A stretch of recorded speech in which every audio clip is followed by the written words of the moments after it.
This is the City of Waupaca, first Tuesday of the month, City Council meeting. So we do have a public hearing that we're going to have ahead of time, and this just has to do with the zoning code again tonight. And so we'll do that first before we start the regular agenda. Thanks, Andy. I didn't hear him say that, to tell you the truth. Okay, we have you can see the public notice is on page 2 of your packet. It's, and I'll declare this public hearing in session, and I guess Sandy has to take roll. Brian Smith. Here. Steve Hackett. Here. Lori Chestnut. Here. Paul Hagan. Here. Alan Keeland. Here.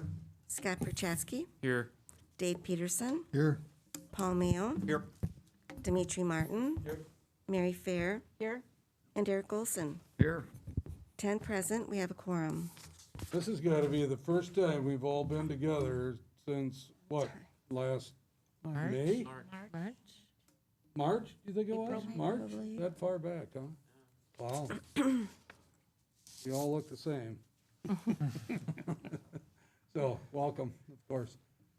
Okay, so on an ordinance amending chapter 17th of the zoning code, notice is hereby given that the Common Council of the City of Waupaca will hold a public hearing on Wednesday, April 7th, 2021 at 6 p.m. in the council chambers of City Hall, 111 South Main Street, Waupaca, Wisconsin, to hear testimony on whether to change the language in chapter 17 of the municipal code, better known as the zoning ordinance. This hearing will be for the purpose of giving an opportunity for any person interested, their attorneys or agents, to be heard.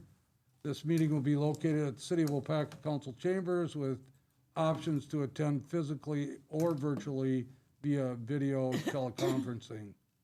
Public input for the city meeting can be submitted, and that would have been ahead of time. And then a copy of these proposed changes are up in the Community and Economic Development Department. So given that information, we would take testimony in favor of the changes to this ordinance. If anybody would like to give testimony in favor, please step up to the podium, give your name and address for the record, and limit your discussion to 3 minutes or less. Aaron, Sandy, nobody called in? I did not receive anything. Okay. All right. Anybody would like to give testimony in favor? All right, hearing none. Anybody would like to give testimony in opposition? Any testimony in opposition? All right, I'll declare this hearing closed at 6:08 p.m. All right, next up, we have we're calling this a rescheduled council agenda because, of course, the meetings are normally on Tuesday, and it was election day yesterday, so we're having it on Wednesday, the day after election. There are people that are attending virtually tonight, and obviously all the council members and almost all of the staff is here with us in person, but we do have some virtual people, and I'll talk about them just a little bit later here.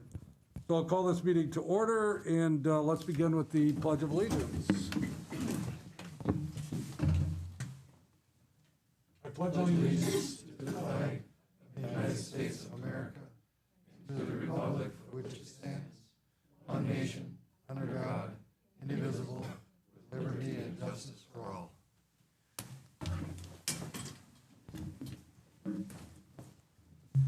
All right, Sandy, and could you read the clerk's open meeting statement for us?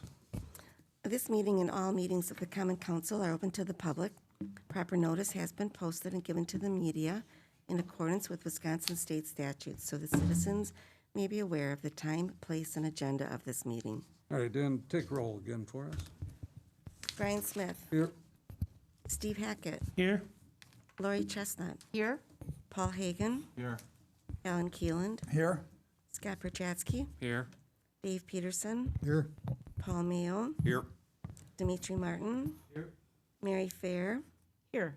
And Eric Olson. Here. 10 present, we have a quorum. All right, thank you, Sandy. And then also in attendance, we have our city administrator, Aaron Jensen, Sandy Stibbs, our city clerk, Kathy Kaza, our finance director, treasurer, Tom Hart, our city attorney, Justin Behrens, our public works director, Andrew Whitman, Parks and Rec director, Brian Hosell, our police chief, and Josh Warner, our IT community media director. Peg is not feeling well, so she is actually attending virtually, if she feels good enough to do that, our librarian. And then also in attendance tonight, we do have one staff member, Jeff Sanders, who is our zoning individual.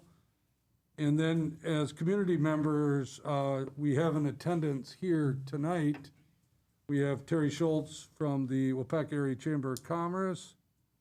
And we have Tracy Jensen, who is representing, she's the program coordinator at the Sunny Day Childcare. So welcome both of you. And then we have virtual, we have Lindsay Peterzak, who is the farm market coordinator, and Christy Jabrilska is also representing the farm market. So both of those are on attendance. And then we have, I'm not sure, is Ted Thompson, is he virtually? I do not see him on virtual, no. Okay, so I'll skip over that for now. And then we have one business owner that we're working with, and that is Scott Fable from Fable Car and Collision Center, and he is on? He actually doesn't look like he's in attendance either. Okay, so maybe he'll hop on a little He bit. could be later, Let us know. yep. Yep. Okay. So welcome everybody that we just talked about. You have a consent agenda in front of you. Sandy says there's no additions to that or deletions, so anybody would like to see an item move from the regular agenda, from this agenda to the regular agenda, let me know right now. If not, we need a motion to approve. Move to approve. Second. Motion by Chestnut, second by Hackett, that we approve the consent agenda as printed. Discussion. All in favor signify by saying aye. Aye. Against? All right, regular agenda. Again, Sandy says there's nothing on there. I think we could just go in the order that we have the agenda. I haven't heard any differently, so again, I'd be looking for a motion to approve. Move to approve. Second. Motion by Keelan, second by Martin, that we approve the regular agenda as printed. Any discussion? All in favor signify by saying aye. Aye. Against, say no. Motion carried. Non-agenda items and announcements. We have a certificate of appreciation to Casey Martinez for 5 years of service to the city, and I actually have a certificate for Casey. He's not in attendance, but I'll get this to Andrew.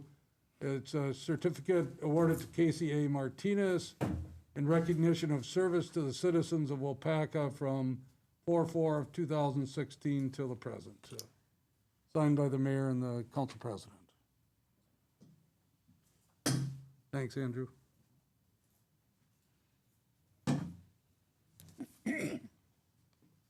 Okay, and then one of our guests is next up here. We have a Proclamation 2021. It's a week of young child presentation by Tracy Jensen, program coordinator for Sunny Day Childcare. Sorry about that.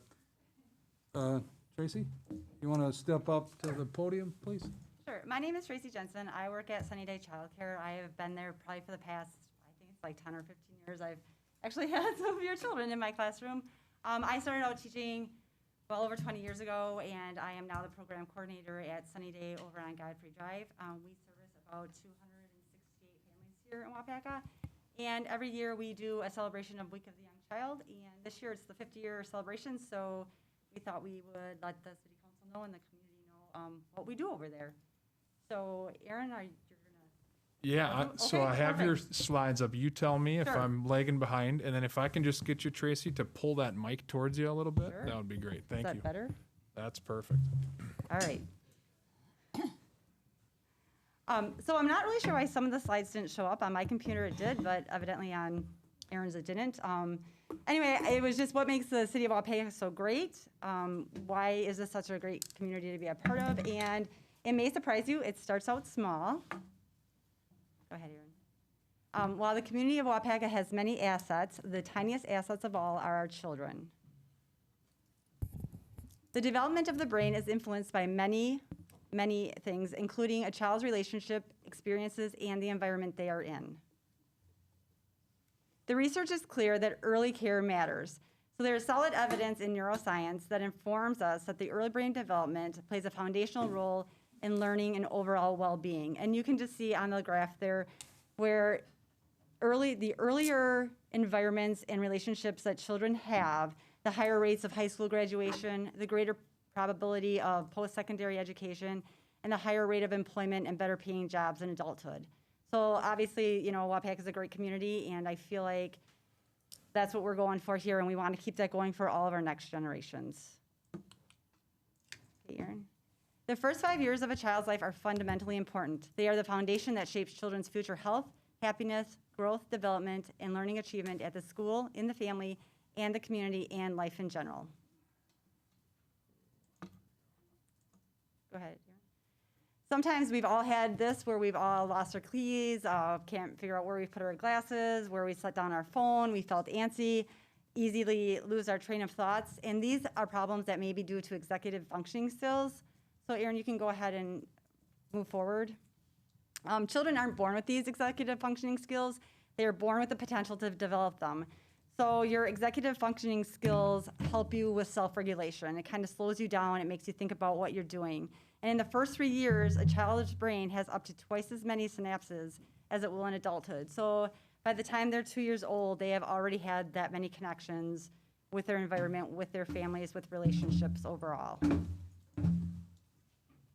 To develop executive functions, children need a high-quality development, appropriate environment which emphasizes play and interaction with each other, and that is child-led and early childhood educator-supported environment. So you can see the educators, one is feeding the baby, having a conversation with them, and then there's a teacher on the floor putting a puzzle together with one of the little ones. The primary goal for high-quality childcare is to provide essential experiences for brain development, help each child reach their full potential in all areas of life, and access to opportunities that promote school readiness. High-quality care experiences lay the foundation for future education success. All children can learn, grow, and succeed in life. So then we have one of our little friends there. He's learning how to drill in one of the little play drill toys that we have there. And obviously, the more interested he is early on in life, the better off he's going to do as he gets older. Social emotional skills, including peer interactions, problem solving, self-regulation, are all learned behaviors. Children learn these behaviors when given opportunities to work together, and obviously they have lots of opportunities to work together when they're at the center. Now that we know the impact quality care has on the first 5 years, what can we do to sustain successful children within our community? So accessibility is really a big part of it, and here in Waupaca, I think we have just 2 group centers and 2 family centers. Obviously, it has to be affordable for families to be able to use them. We must have great quality, and then we need a strong, educated workforce. Waupaca is home to quality early care and education programs. And this is Waupaca County, so this just isn't the city of Waupaca. There's 1 certified family care program. There are 9 licensed family care programs in the county, and there are 16 licensed group child care programs. So there's daytime capacity is 875, and the nighttime is 8. Since COVID has hit, it has unprecedentedly highlighted child care educators as essential. Without them, we cannot get our community back on track. And then in the other picture, it was of a farmer. The kids were learning about farming, which is such a big part of Waupaca's community.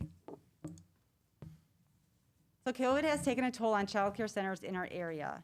Teachers have left due to the threat of COVID-19. And then there's just some statistics up there. Pre-COVID, 54% of the state's population lived in a child care desert. 9% of the group child care centers and 70% of family care child care centers have closed.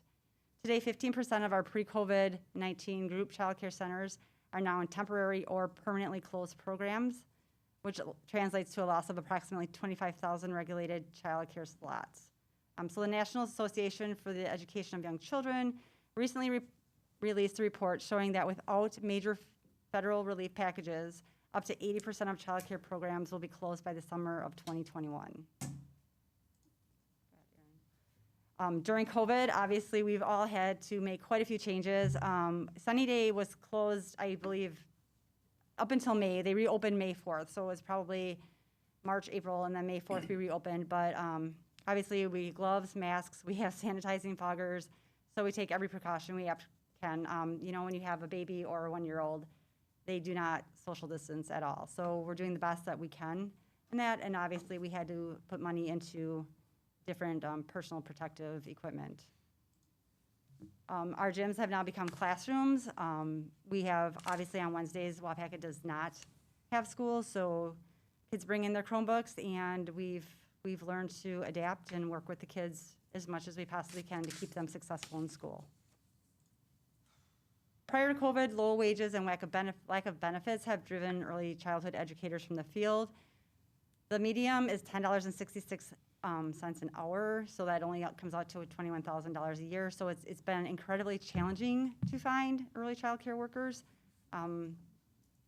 First of all, a lot of them, it's hard for them to come in with COVID being so prevalent, and then only making $21,000 a year. It's probably not worth it for them. Go ahead, Erin, thanks. Early childhood education classrooms are sitting empty, wait lists are long, and it's not for the lack of children living in Waupaca, but it's for the lack of early childhood professionals. Child care is not just a place where children go when families are at work. It's a crucial learning environment for children, the country's next generation of community members and workers. Without our centers, we will not be able to keep our community moving forward. So Wisconsin does have a potential solution. As Governor Evers and the Wisconsin State Legislature create a 2021-23 budget, it is essential to invest in child care sector that parents can participate in the workforce. So Governor Evers has announced an investment of $106 million in state revenue into childcare over the next biennium, and the investment can support high-quality, affordable care for young children with a significant focus on infants and toddlers. Additionally, this funding can support early education and wages for the workforce as well as benefits. And I just want to thank you for listening to my quick presentation. It has been great for you as a community, investing in us, as well as us hopefully being able to invest in your children. And without these quality programs, it would be impossible to have a great community as we do. So I thank you. Thank you, Tracy. Anybody want to ask some questions? As long as you got her on the spot here. All right. I don't have a question, but I had a timely conversation last week, actually, Tracy. We have a lot of people moving into this area in our city. And when I talk to them, I sometimes just ask, why are you moving? And somebody specifically cited just the more affordable childcare options in the city and the area, which I thought was really cool. I can't speak for the other child care centers in Waupaca, but I do know that from COVID, we have not raised our rates. We're actually hoping to keep them where they're at for families, because right now is a really crucial time, and I know families are trying to get back to work. So that's great to hear. I do feel like it'll be interesting to see the migration patterns coming from the south, from Milwaukee and Kenosha. We've actually had parents call looking for childcare just because they want to get out of the cities. Yeah, that's awesome. So. All right, thank you. Yeah, you're welcome. Thanks, Tracy.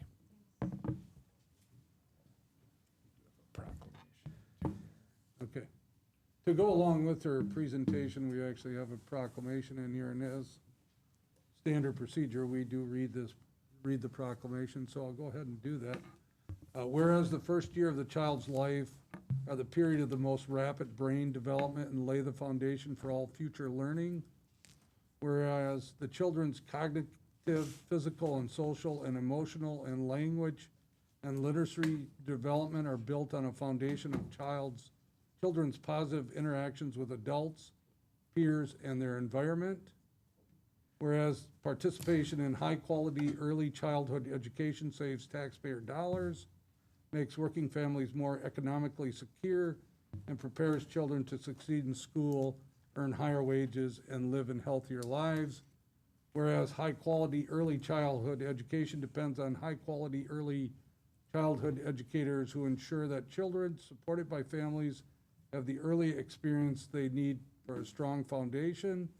Whereas many childcare providers have a great personal and professional cost managed to keep their doors open during the pandemic in order to support the children and families in their communities. Whereas the essential yet chronically undervalued childcare sector has sacrificed and struggled to serve children and families since the start of the COVID pandemic. And whereas young children need skilled, educated, competent, consistent, and compensated early childhood education, and whereas we celebrate the 50th anniversary of the Week of Young Child so that we can continue to recognize and advance the early childhood education profession. Now therefore, be it proclaimed that I, Brian Smith, Mayor of the City of Waupaca, and the Waupaca Common Council proclaim April 10th through the 16th as the Week of Young Child, and does hereby recognize the complex, valuable, essential, and demanding work of early childhood education. In witness whereof, I have hereunto set my hand and caused the seal of the City of Waupaca to be affixed on this 7th day of April 2021. Mayor Brian Smith. So there we go. All right, again, thank you, Tracy. Appreciate you attending tonight, and it's always good to learn about what's going on in our community. All right, next up, we have another proclamation. This has to do with recognizing all essential workers in, Aaron, got your name on it, so let's... Yeah, so this is something that came up actually from the Waupaca Rotary Breakfast Club. Actually, Terry was a part of this, and there was a conversation that said, hey, I think we should do something to recognize all of those people that had to go to work day in and day out throughout the last 12 plus months and provide those essential services that we needed to continue as a society and as a community. So this proclamation is just recognizing those efforts of those individuals, and we are excited to read that into record. Yeah, would you please? All right. Proclamation recognizing all essential workers. Whereas the outbreak of the novel coronavirus, COVID-19, has led to a state of unprecedented economic disruption in the United States, the state of Wisconsin, and the city of Waupaca. And whereas employees in healthcare and every other individual who reported to work day in and day out to ensure our residents had access to all necessities throughout the COVID-19 pandemic. And whereas the widespread implement of stay-at-home measures and restrictions on many categories of business produced a surge in demand for many services, with its effects felt at every link of the supply chain. And whereas essential workers have kept the critical parts of our economy running during the fight against COVID-19. And whereas while many were told to stay at home, these workers had a responsibility during the outbreak to continue operations, potentially putting their lives in danger. And whereas many of these employees were at risk of contracting the virus because of their essential work, means they cannot remain at home. Now, therefore, be it proclaimed that Brian Smith, Mayor, City of Waupaca, and the Waupaca Common Council express our sincere appreciation and gratitude to the essential employees who worked tirelessly during the pandemic, and proclaim April 7th, 2021 as the day to recognize all essential workers. In witness thereof, Brian, Mayor Smith, has unto set his hand and caused the seal and City of Waupaca to be affixed on the 7th day of April 2021. Thank you, Aaron. You know, the importance of that is obvious as we get back into close to normal mode here, but we know that our essential workers were working through that whole process and doing a valiant job as we now look back at it. So thank you, Aaron, for that. Okay, next up, we have public input. This is for a non-agenda item. Is there anybody in the audience or council or staff that would like to speak to the council on a non-agenda item? And I see Dave Peterson would like to say something. It's not a real important thing right at this moment, but I think with the construction of Main Street, my concern is my personal discomfort driving through the parking lot around City Hall It always has been since it was made. And I think with this tearing up of this, I didn't hear any reports of it being any worse, any better. I never hear about fender benders or whatever. I just know it's kind of a tight situation there. And I encourage the staff to keep monitoring that as best as possible so that possibly when, I think it's gonna be worse now when the north end gets done and the south is closed, but people going through the traffic isn't too bad, but consider seriously one-way traffic and or angle parking. Thank you. Thanks, Dave. And we have been monitoring it, quite honestly, Dave. Justin and I just had a discussion on Monday on that. So, although I think the traffic does seem to be flowing pretty good, I agree with you.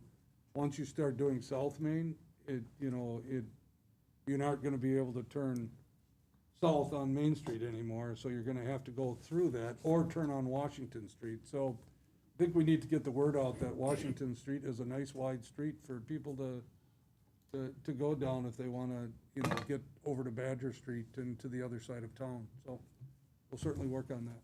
Thank you, Dave. Anybody else that would like to, Dimitri? Yep, I would just like to comment that, according to our ordinances in the city, specifically chapter 17, 17.56, parent 1, parent A4, it says that signs shall not be erected more than 15 days before and shall be removed no later than 5 days after the event, activity, or purpose. And just driving through town, I see a number of political signs from the presidential election for both sides of the political spectrum still out on yards. And it seems to me that that is a violation of our ordinance. And I think it's something that should be addressed. Yeah, thank you, Dimitri. And again, actually, Aaron and I had that discussion this past week also, and we've had another older person that has brought it forward to us too. So, unusual, because normally we see those signs go down pretty fast, especially from the person that didn't win. But, either way, we are seeing quite a few out there, and we are planning to address that. Aaron, do you want to add any more to that? No, I think you summed it up well. We've heard it, and we are working to address it. And actually, not only our city code, but also state statute says that same thing. So we'll reference both of those. But thank you. State statute does allow the signs to be up from the moment that nomination signatures can be collected up until the day of the election. Dimitri, please make sure you speak into your microphone. Yeah, that's okay. Yeah. Thank you. All right, thank you. Anybody else? Public input. All right, let's move on then. We have unfinished business. This is the council acceptance of a community development block grant or a CDBG CV grant. How's that for you? All right, Aaron, that's you. Yes, thank you, Mayor Smith. Let me just get the right one up here. So on your screen in your packet on page 87 is an award letter from the Department of Administration, the state. And I think I put this in a recent newsletter, but we were awarded the $1.149 million for the CDBG CV project. This is for housing assistance and utility assistance. Just as a reminder, we are working with CAP Services to administer this program, and it will be, even though we're the applicant, it will serve the entire CAP Services region. A municipality had to be the applicant, but to really give ourselves a chance in our area, a chance to take advantage, we had to have an impact on a broader area. So we will be working with them. CAP Services, because they're the administrators, will be the ones going through the trainings that are required that you might have seen in here. And we just need a formal acceptance from City Council, and then we can get our paperwork in within that 45 days. Most of the paperwork is banking things so money can be deposited, financial contacts such as Kathy and such. So, if there's any questions, I'd be happy to answer them. Otherwise, we'd be looking for a motion to accept the CDBG CV Housing Assistance Grant Award. I'd make that in the form of a motion. And I'll second it. Okay, motion by Hagan, second by Chestnut, that we approve the acceptance of the CDBG for a CV project award from the state of Wisconsin Department of Administration. Any discussion? The one big question that you probably do have is how much of that's gonna stay in our community, and we just really don't know what that is right now. No, it's hard to say. Couldn't put a guess. Aaron, maybe you could just tell them the 5 counties, or if you, Yeah. Oh, you're putting me or on do the you want me spot, to? Lori. Okay, I can do it, I think, and then you can maybe help me out. You go ahead. Okay, yeah. it's Waupaca, Waushara, Portage, Outagamie, and is it Marquette? Yes, Marquette. Yeah. Very And good. I've been working with the program, another one, and I'm gonna tell you, it's a wonderful program to have. All right? Thank you, Laurie. Yep, And thanks. the only other thing I want to say, Mayor, is this is obviously Greg Groman, our grant writer. Right. He's the one that submitted this and obviously did an excellent job on organizing everything in the submittal. So. Yeah, awesome. Thank you. Ready to vote? Sandy will call the roll. Steve Hackett, Aye. Lori Chestnut, Aye. Paul Hagan, Aye. Alan Keeland, Aye. Scott Berchatsky, Aye. Dave Peterson, Aye. Paul Mayo, Aye. Dimitri Martin, Aye. Mary Fair, Aye. and Eric Olson. Aye. 10 ayes, motion carried. All right, next up, we have license report number 1534. This is a special Class B temporary license to sell wine at the Waupaca Lakeman baseball team. Better watch out for fall balls, glasses, never mind. Baseball team, Waupaca Area Chamber of Commerce Award Ceremony on May 18th, 2021. And we talked about Ted Thompson. He is not here tonight, but Terry Schultz from the Chamber is here. Terry, do you want to just promote it or talk about it, or? Sure. Normally, we have our awards ceremony in January, and obviously because of everything that was happening, we could not have it. So we decided we still wanted to hold something, and we thought it would be fun to see who hit it out of the park in 2020. And so we're holding it at Lakeman Field. And obviously, Lakeman Field does have a beer permit, but we'd also like to serve wine at the event. And so that's what we're asking for. We've talked to Ted Thompson. He's willing to help us out with that, and we'll be there that night because he has to be on the premise in order to have the license. And we are all licensed bartenders, so we have that part covered. But anyway, it's just an event to celebrate our businesses and their accomplishments for last year. All right. Anybody have any questions of Terry? That's great that you found a spot to have it outside. Only question I have, and I hate to bring this up, but what's the rain date? Well, on the application, we I didn't asked read for it. May 18th, and if it does rain on the 18th, we would move it to the 25th. So you'll still plan on having it at Yep. Lakeman Field, okay? So we would ask that the permit would fall over to that rain date if needed. Okay. Do we have a motion? I will move. Second. Motion by Peterson, second by Fair, that we approve license report 1534. Discussion?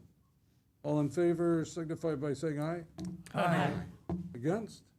Motion carried. Good luck, Terry. Thank you. We hope to see you there. Thanks.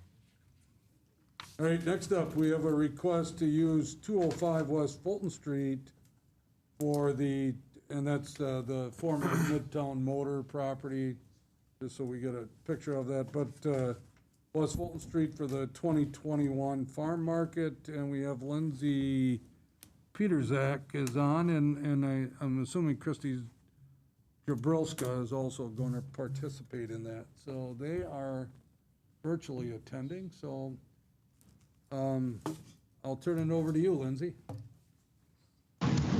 Great. Well, to start, I would just like to give a little bit of information about the year that we had last year. So we had a really great year. our vendors made a total of $68,633 in 2020, which is a $23,503 increase over 2019. In 2019, the market made just over $45,000. $983 total of our sales were paid through the SNAP, the Supplemental Nutrition Assistance Program benefit. Christy will talk about that a little bit more in a little bit. $180 was spent in wellness dollars for our double dollar days. This is an incentive program that we run twice a month.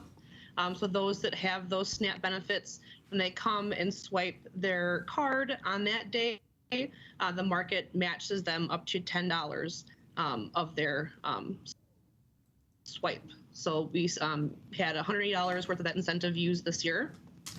There are also at least 8 different visitors that use the SNAP program that also participated in the double dollar days incentive.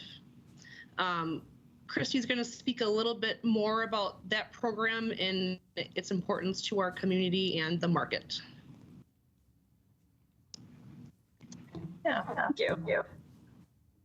I am Christy Gabrowska. I'm the Food Rights Coordinator with UW Extension, and we collaborate with the farmers market to promote the food, or to promote EBT at the farmers market, like Lindsay was saying. And she mentioned that there were 8 families that continuously came throughout the summer to use their EBT dollars.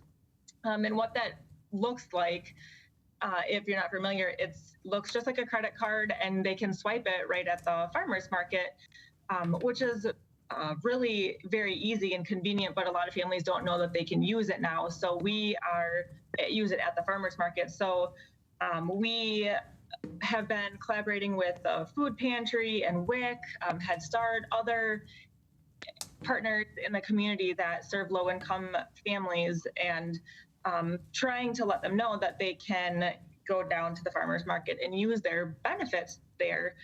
So last year was challenging because we couldn't go a lot of places in person. So we're hoping that this year we can get in person and that we can really increase that number of 8 families to a much higher number. In Waupaca County, there's over 5,000 participating households in the food share program. So we know that there's a lot more families that can get down to the market and use their benefits. So we've also been using promotional tokens and trying to really share with the families they can purchase breads, baked goods, dairies, fruits and vegetables, eggs. So there's a lot of products that they can purchase down at the market. And something else that's really unique about the EBT machine is that it's not just for the SNAP benefits either. Anyone can actually go down and use their debit card, swipe it like an ATM, and then they can actually receive the tokens then to go spend at the farmers market as well. So getting that EBT machine at the farmers market has really helped significantly bring more families and more dollars to the farmers market. All right, thanks, Christy. So a couple more pieces of data I have. So on average, we have 305 visitors per Saturday. Last year, we only averaged 13 vendors, which is a little fewer than we had in 2019. But with the COVID restrictions that we had in place, we weren't able to allow all vendors to participate like normal. So while we had fewer vendors last year, we actually ended up having 6 new vendors join that were able to vend. So we did get some new vendors last year. So that's just the data that kind of wraps up our year and some of the impact that it's had to the Waupaca community. Any questions about that before I move on to our plan for this year? Okay, great. Yeah, go ahead, Lindsay. Okay, so this year we are asking to operate out of the old Midtown Motors lot, the 205 West Fulton Street. If we can pull up the next item on the screen, the map. So this year I already have 8 new vendors asking to participate. So on top of everybody else that we've had, also those that are coming back this year. I'm trying to fit about 30 different people in this space, if not even more than that. So this is kind of what our layout is planned to look like. So that there will be one-way traffic shown using, entrance and exit signage, and then we'll have arrows chalked out along the route, like the arrows are shown on the screen. And so then we'll have the vendors kind of flow, across, up and down, and kind of all around there. So there will be social distancing markers for short lines at each vendor as well. Masks will be required for vendors and customers until local, state, or federal guidelines would suggest otherwise. We're still exploring parking options, but there are at least a couple public lots around the area, but we're still looking into some closer parking options.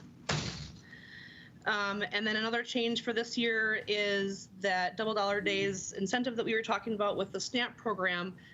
Last year it was every other Saturday. This year we are going to be increasing that to every Saturday.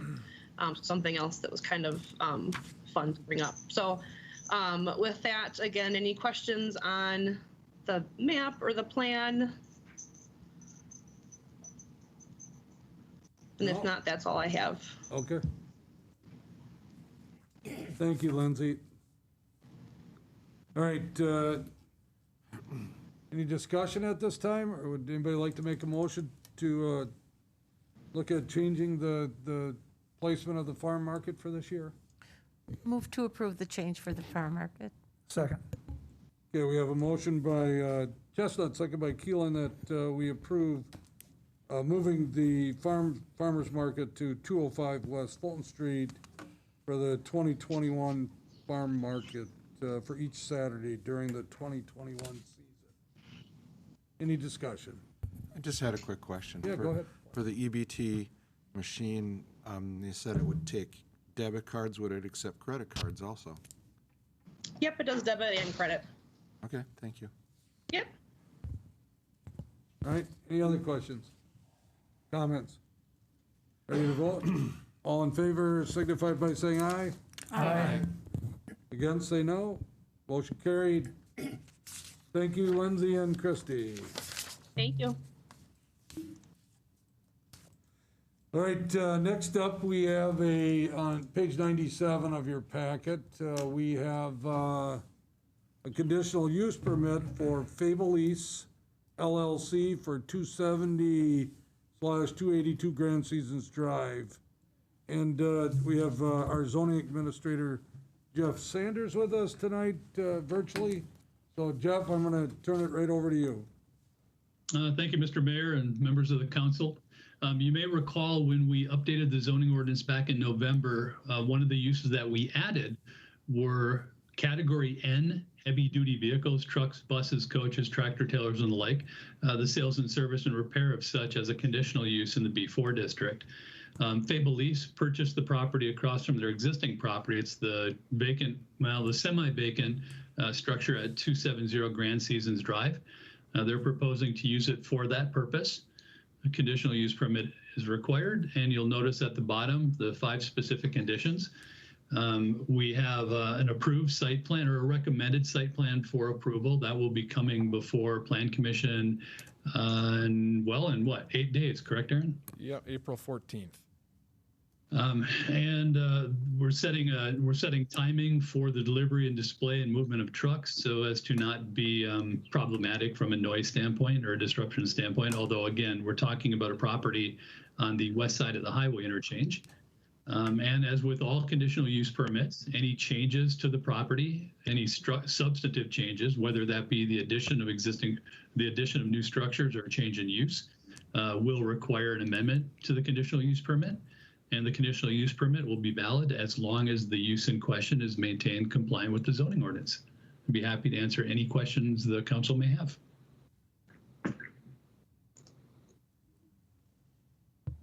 Thank you, Jeff. Scott's still not on? No, I do not believe Okay. so. He did it, Scott Fable, who is the owner of this property, he did attend the city planning commission, and he did address the planning commission And he was okay with everything that was recommended by our zoning administrator. So City Planning Commission did recommend to council that we approve this conditional use permit. So I would ask for a motion to approve. Move to approve. Second. Motion by Chestnut, second by Prochatsky, that we approve a conditional use permit for Fable East LLC at 270/282 Grand Seasons Drive. Any further discussion? Sandy will call the roll. Steve Hackett, Aye. Lori Chestnut, Aye. Paul Hagan, Aye. Alan Keeland, Abstain. Scott Prochatsky, Aye. Dave Peterson, Aye. Paul Mayo, Aye. Dimitri Martin, Aye. Mary Fair, Aye. and Eric Olson. Aye. 9 ayes, motion carried. All right, next up, we have a first reading of an ordinance number 04/2021. This is an ordinance amending Chapter 17 of the City of Waupaca zoning ordinance, and you know we did have a public hearing right before the meeting. So Jeff, I'm going to turn it right back over to you again. Thank you, Mr. Mayor. I'm not sure how the council would like to proceed. There are, as you see before you, many recommended changes. Would you prefer to address any of them in particular? It might be a little bit difficult to summarize them all, but I will defer to you on that. Aaron, do you have a preference yourself? Well, just to kind of set this up, and as a reminder, this is phase 2 of the zoning code changes that were enacted at the end of November of 2020.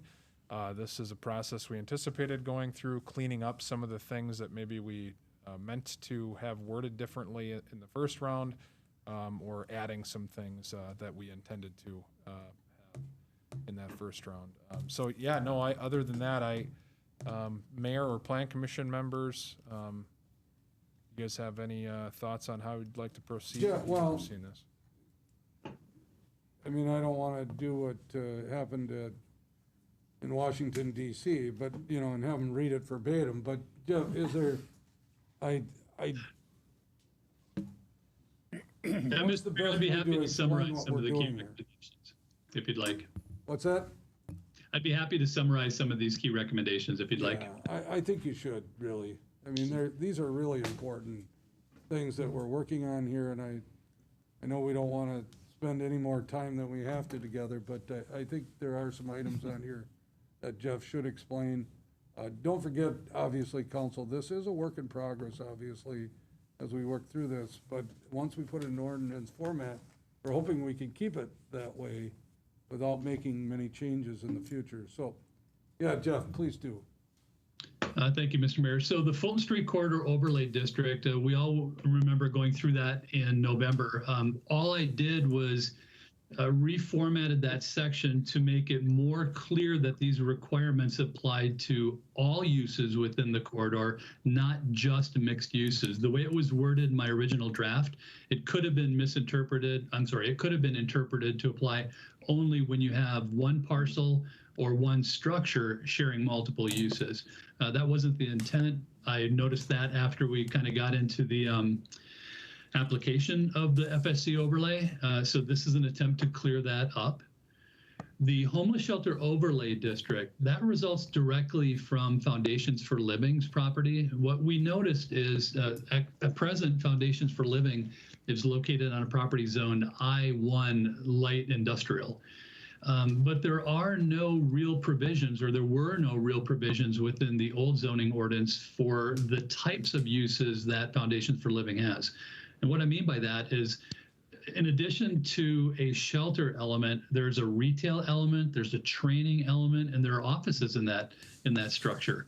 So what we wanted to do is make sure the zoning ordinance would protect that use and that category of uses should there be growing need in the community in the future. There are really two ways of addressing that. One would be through a conditional use permit, similar to what we just went through with Fable East trucks. The challenge associated with conditional use permits, however, is that anything that requires a CUP must comply with the requirements of an act that was passed back in 2017 that to a pretty substantial degree constrained the way local government could introduce flexibility into the process of reviewing a CUP. An overlay, on the other hand, is a permitted use and it requires a zoning change. So the proposed overlay district will be applicable potentially to any B1, B3, B4, B5, or I1 district parcel. If a applicant came forward with a request to use an existing structure or build a structure for a homeless shelter, a mass shelter, or a family shelter, one of the first things that would be required, in addition to site plan reviews and some of the other things that we go through, would be a zoning change effectuating or opening this overlay district on that underlying parcel.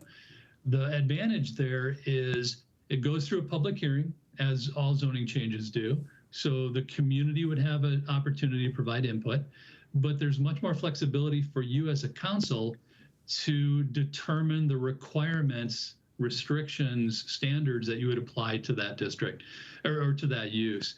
So with that in mind, I'd like to take a break and just address any questions the council has, because this type of use can generate a number of questions in a community.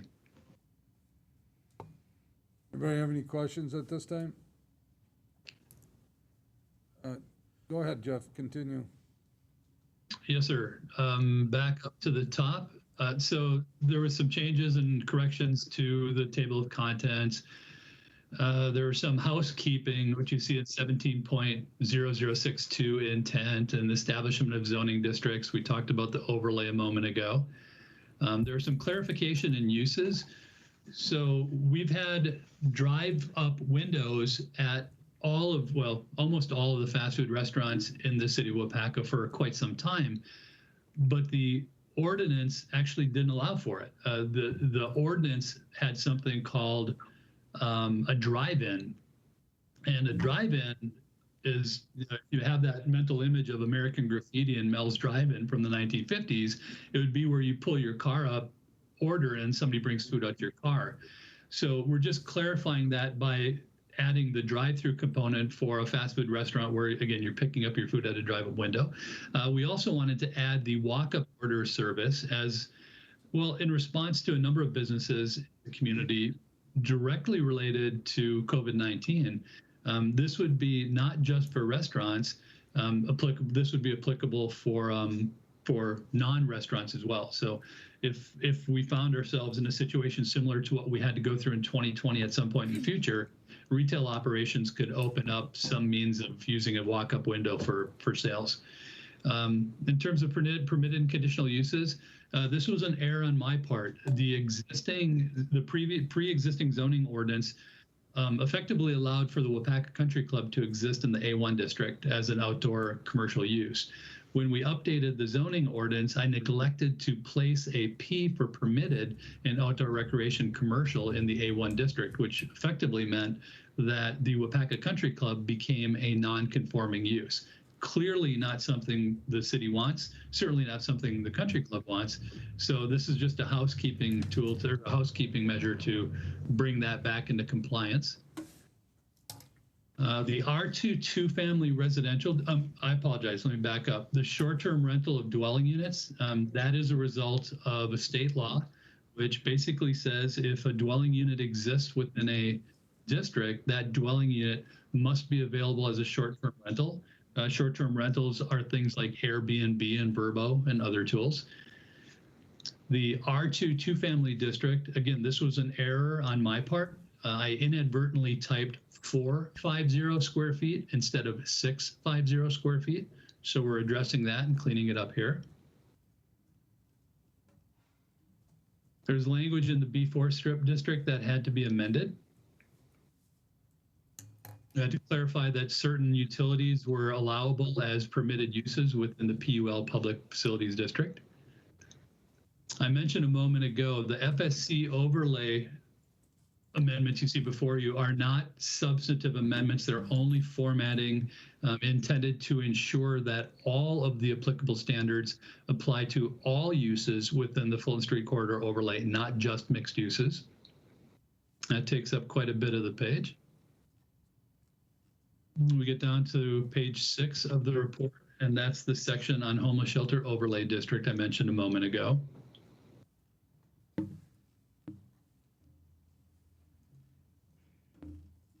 On page 8 of the report, we're clarifying the time period for a temporary structure and a temporary use as being for a period of 180 for 180 or fewer days, that any structure that is in place for 181 or more consecutive days would have to comply with the requirements for any other non-temporary structure in the city. Included a definition of substantial evidence under conditional uses consistent with state law.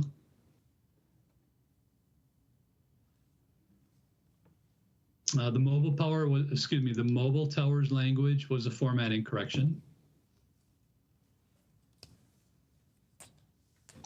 The site plan review recommendations. One is that driveways and as applicable sidewalks shall be installed within 6 months of the date of site plan approval.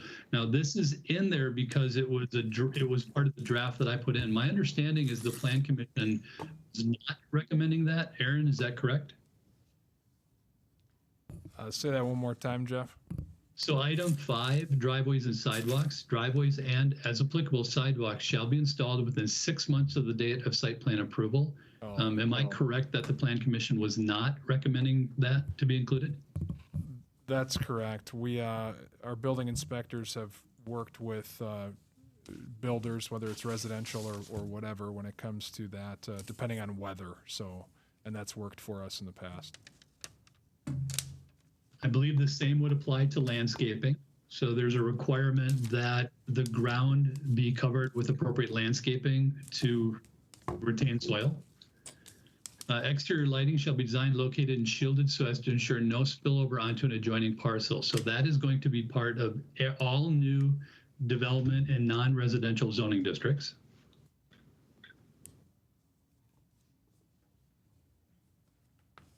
The site plan review requirements, this is something that was actually in the first and second draft that went before Plan Commission back in 2020. Somehow it did not appear in the one that went before the council. So this is a housekeeping cleanup.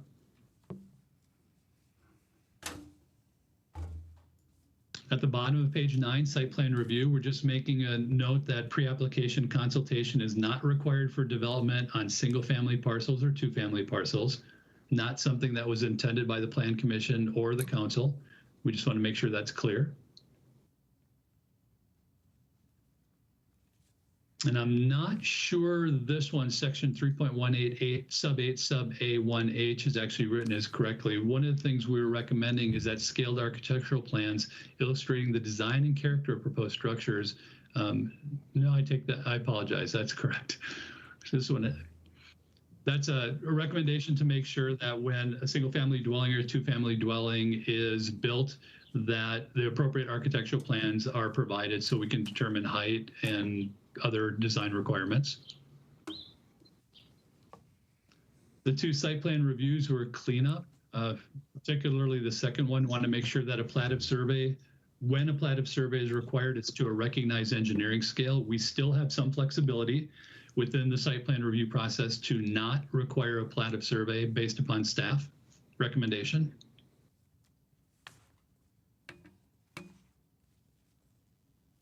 The landscaping section is a clarification, both landscaping elements.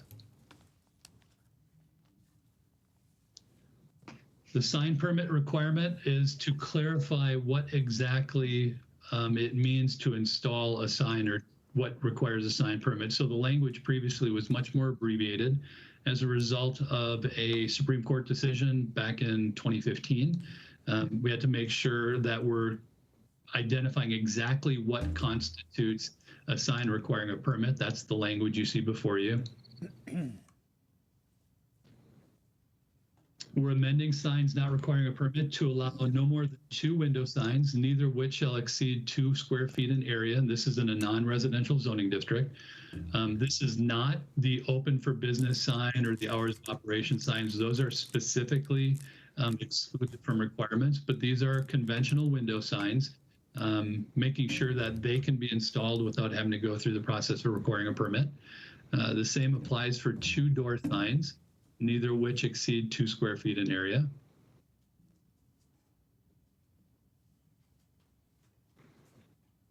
And we've amended some of the requirements for permitted signs. I'm not sure, Aaron, how much detail we want to go into this section right now, other than to say there's still ongoing conversations with staff regarding signage, particularly in the B2, B1, B2, and B7 districts.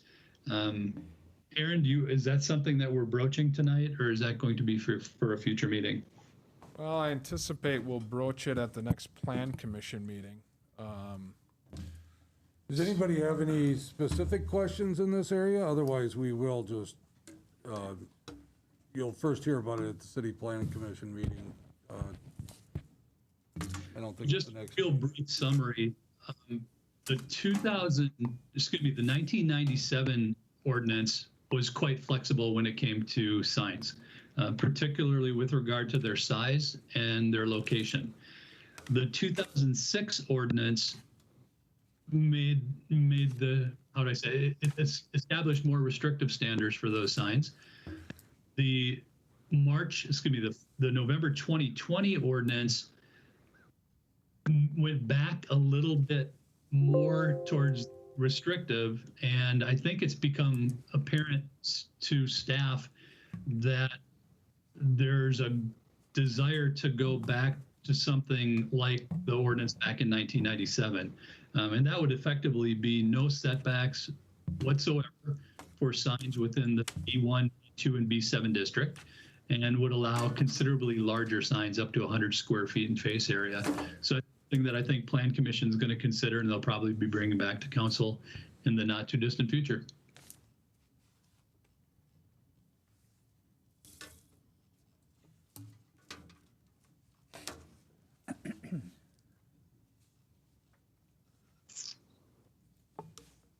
Okay. And I think the rest of the recommendations are mostly housekeeping, just clarifying language, nothing new. And then we've added the particular words necessary to accommodate homeless shelters and some of the other uses we described. Apologies, it's not it's a bit of a challenge summarizing 10, 15 pages of zoning ordinance updates. No, thank you, Jeff. I think you did a good job. Thank you, Mr. Mayor. Anybody else have any comments or questions? Again, city planning commissioners get to see this a lot more in detail, so I wanted to make sure that you had the opportunity, if you're not on the city planning commission, to hear some of the reasons why there are changes and maybe some of the difficult areas that we have too. So I think that was very helpful. And by all means, if any council members have any specific questions, feel free to give me a call or send an email. Okay, this is just the first reading, of course, tonight too. So you will see this at our next council meeting, which I think is the 20th. Is that right? The 20th. All right. Thanks, Jeff. Appreciate it. Again. All right, let's go to building fee schedule, proposed changes to sign fees, panel changes, and Aaron, you got your name on this one. Yeah, thank you, Mayor Smith. There's a memo on page 140 of your packet, proposed City of Waupaca fee change schedule for sign permits. So one thing that we've talked about in going through our ordinance review is that really the fees are supposed to reflect the amount of time it takes for the review. And in our past fee schedule for new signs, it was $150 per sign, but you could have 3 or 4 signs on one application. We didn't feel like that appropriately reflected the review time. Every sign after that first one goes much quicker from a review standpoint. So we're requesting to have it changed so $25 is each sign after that first one. So 150, it'd be $175 for a 2-sign permit as opposed to $300 for a 2-sign permit. That's for new, and then you'll see the for alterations and for temporary signs, you'll see those as well. And then also a panel change would be $25. That would be different in the fact that the panel change used to be under an alteration, which was $100. And it's a very, very simple review from that standpoint. So just looking to clean this up, more accurately reflect what other communities are doing, and more accurately reflect the intent of those fee schedules. So the recommendation would be to approve those changes in the 2021 City of Waupaca fee schedule. Thank you, Aaron. Interestingly enough, as you go through this whole zoning change and then also these fee structures too, you'll find that, and I don't know how many of you, I know I've talked to a couple of council members that have had discussion with residents too, but we do seem to be spending an awful lot of time on signs and fees and permits and so on. So we're really trying to clean this up, but we really want to make sure we're getting what the city council wants out of this whole thing too. So if anything, going back to the zoning part of this, really take a good look at that and make sure you understand that as we move forward. And these fees are going in the direction that now that the staff has had the opportunity to figure out how much time it takes them to process that, they've been able to adjust those, and that's what you're seeing here really are adjustments based on time and effort to get these permits out. So we would need a motion to approve this if you're okay with that. Move to approve. Second. Mr. Mayor, could I jump in for a moment before that vote goes forward? Let me get the motion in the second, Sure. then I'll let you. So I got a motion by Olson, second by Keelan, to approve the building fee schedule proposed changes to the sign fee and panel changes. Discussion, Jeff, go ahead. Yes, sir. I'm sorry to interrupt. 2 things. Under the current zoning ordinance, there is no permit required for a temporary sign. So there would be no fee associated with that. And under the current ordinance, we call it a face change or a copy change, but it's the same principle as panel change. That does not require a permit either. So you're saying that maybe this memo needs to be adjusted? I certainly think that I guess I would be, I just want the council to know that if you were to approve this before you, we would have to amend the zoning ordinance to require permits for 2 things that right now do not require a permit. And that would be a temporary sign or a copy change or panel change. Jeff, the panel change is something that we've discussed as, because in the old code, I know it was $100. It was considered that alteration. It's something we have discussed as we want to lower that as staff, but we also want to, there's a benefit in having that because often the review might result in somebody actually needing a building permit because the difference in a panel change and a structure change is often not that far off. And it gives staff the ability to make sure that thing is installed safely, which is what we're looking at here, and that is why you see that in there. And then the temporary sign, I guess that's the first time realizing or hearing that. Yeah, I completely understand, Aaron. I guess I just want to make clear that if we do impose an application fee for a panel change, we do have to amend the zoning ordinance because right now the zoning ordinance does not require a permit for a face change or a copy change. So even though we had a $100 fee in our fee structure, it never was in our zoning ordinance? Mr. Mayor, it was in the ordinance that was repealed on November 26, 2020. Okay. So Aaron, I guess, Aaron, you have to, what does staff think? That you need to have this in place? Well, here's the fact, or I guess here would be my recommendation, I guess, is let's table it, would be my recommendation. The whole fee structure? Yeah, it's not, yes, we can bring it back on the 20th.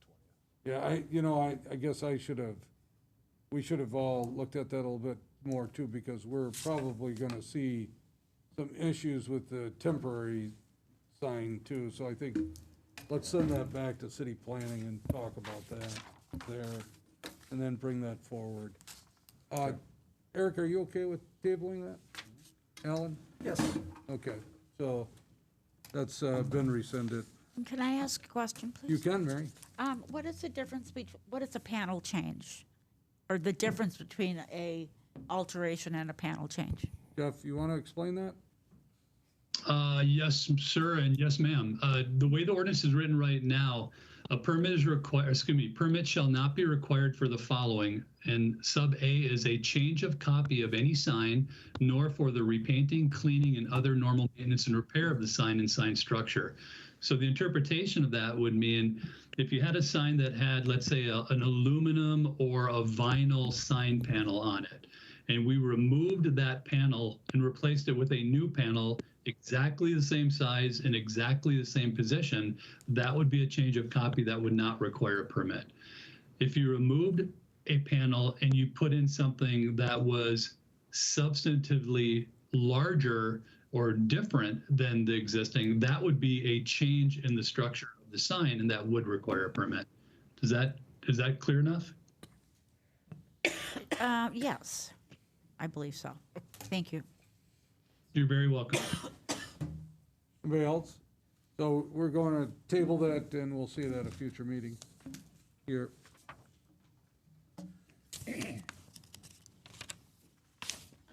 Okay, next up, we have our Director of Public Works has a few items here. We have resolution number 1483, a resolution authorizing execution of the Department of Natural Resources Principal Forgiven Financial Assistance Agreement. Yes. All right. Justin, Thank you, keep Mayor. going. Yes, so on page 145 is this resolution. You might be thinking, we just did one like this about a month or so ago, and we did something very similar. The one we did about a month ago was authorizing both the mayor and the city administrator to apply for the principal forgiveness and this loan, the Safe Drinking Water Loan Program. So we did put in the application for that, and we have been notified that we can be awarded up to $160,090 in principal forgiveness, which means it's a grant. And this is the lead service line program. So again, or in the past, we received $200,000, which we used primarily on Lake Street and then some carryover onto Granite Street. This $160,000 would cover the remainder of Granite Street, and then also what we got going on now today, which is Main Street. We have several lines on Main Street that are lead lines. Many residents live up on the second floor. This program will pay for the private side of water line replacements for residential places. So what this is doing is the council, the city, is accepting this principal forgiveness grant and resolving that we use that appropriately to replace the lead lines on the private side for residential units within our city. So of course I would want you to approve this because we are taking care of many lines with Main Street, and this will just help those properties downtown help pay for the improvements on their side of the line. And if there's any left over, it'll just roll over to the next project. Thank you. Thanks, Justin. Everybody understand? Again, we have a resolution in front of you that says exactly what Justin was explaining to us. Anybody needing further clarification? We would need a motion then. I will move to approve resolution number 1483. Second. Motion by Keelan, second by Olson, that we approve license, or resolutions 1483. Discussion? Sandy will call the roll.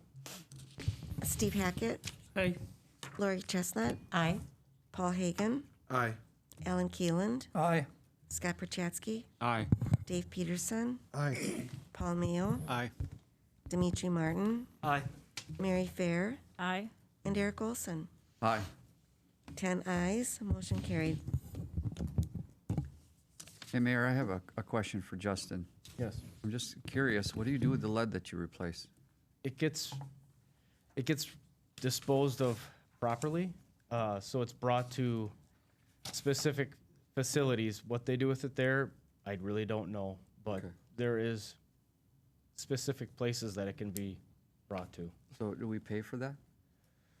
It's part of like the contracts, usually within these projects of, once it's removed, then it's material that is handled by the contractors, so. I was just curious, because I know foundries they can't have lead. No. I was wondering where it goes. Yeah, you know what? I'll look into it, because I'm kind of interested now.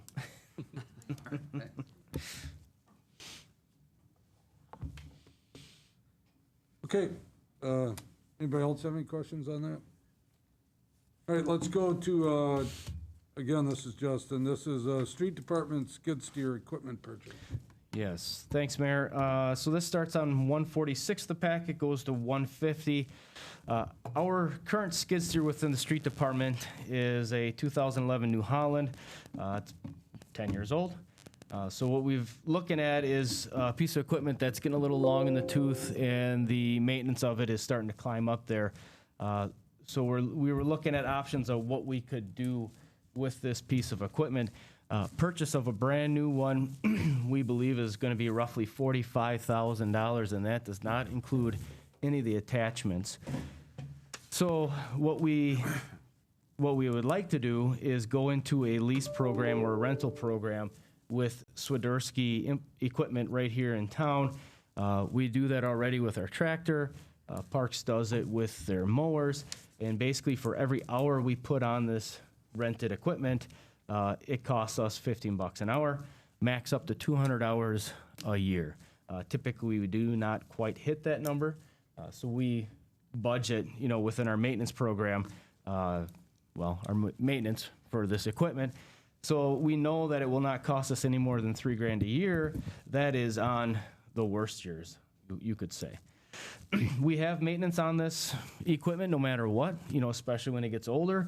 We replace tires every other year, which is $1,000. We pay for oil, hydraulics, any kind of breakdown or failure. And part of this program is we get a brand new skid steer every 90 to 100 days. So we're going to have in a brand new piece of equipment, which basically the only maintenance we would have on it is just greasing it every time we use it, and adding fuel if we need that as well. So this is not part of our capital program. So what we want to do is take the existing skid steer and sell that with the broom attachment and the snowblower attachment. We feel we can get over $20,000 for this, and then go into this rental program with Swiderski. But what we'd have to do is then purchase a brand new blower and a brand new broom. Costs are listed in the memo there. To pay for this, since it's not in our capital plan, we would use funds that we have in our equipment replacement fund. So every time we sell a piece of equipment, it goes into this special equipment replacement fund for this sort of occasion. I know we have over $50,000. I don't know the exact dollar amount, but I know I have that much at least. And that's where the purchase of a new blower and a new broom would be from this equipment replacement fund. And then we would start doing this lease program for skid steer. So what I'm looking for from council is just authorization to purchase these two pieces of equipment. With that, we would then just move forward with the sale of our old skid steer and then this new rental program.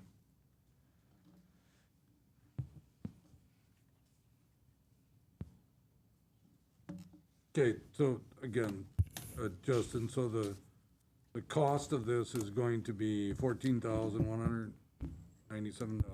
That's correct. Right. And that goes to a snow blower, which is roughly $6,700, and a broom, which is $7,400. Okay. And then, so as far as the lease of the equipment, The lease is just going to come out of our maintenance program, or our maintenance budget. okay, so do we need to approve that lease? I don't believe so. You do that with your mowers? Kathy? It's de minimis lease. It's, $15 an hour, so it's not that big of a lease. So what do we normally do? We do not approve these? Not these types of leases. Okay, It would be more of a material lease. It would be over $5,000 or $10,000. I believe we have a very similar lease program with our mowers in the Park and Rec Department, and Yeah. we do not approve it. It's done within the operational budget. so we approve it through the budget process, but Correct. not right now as capital. Correct. Okay. All right.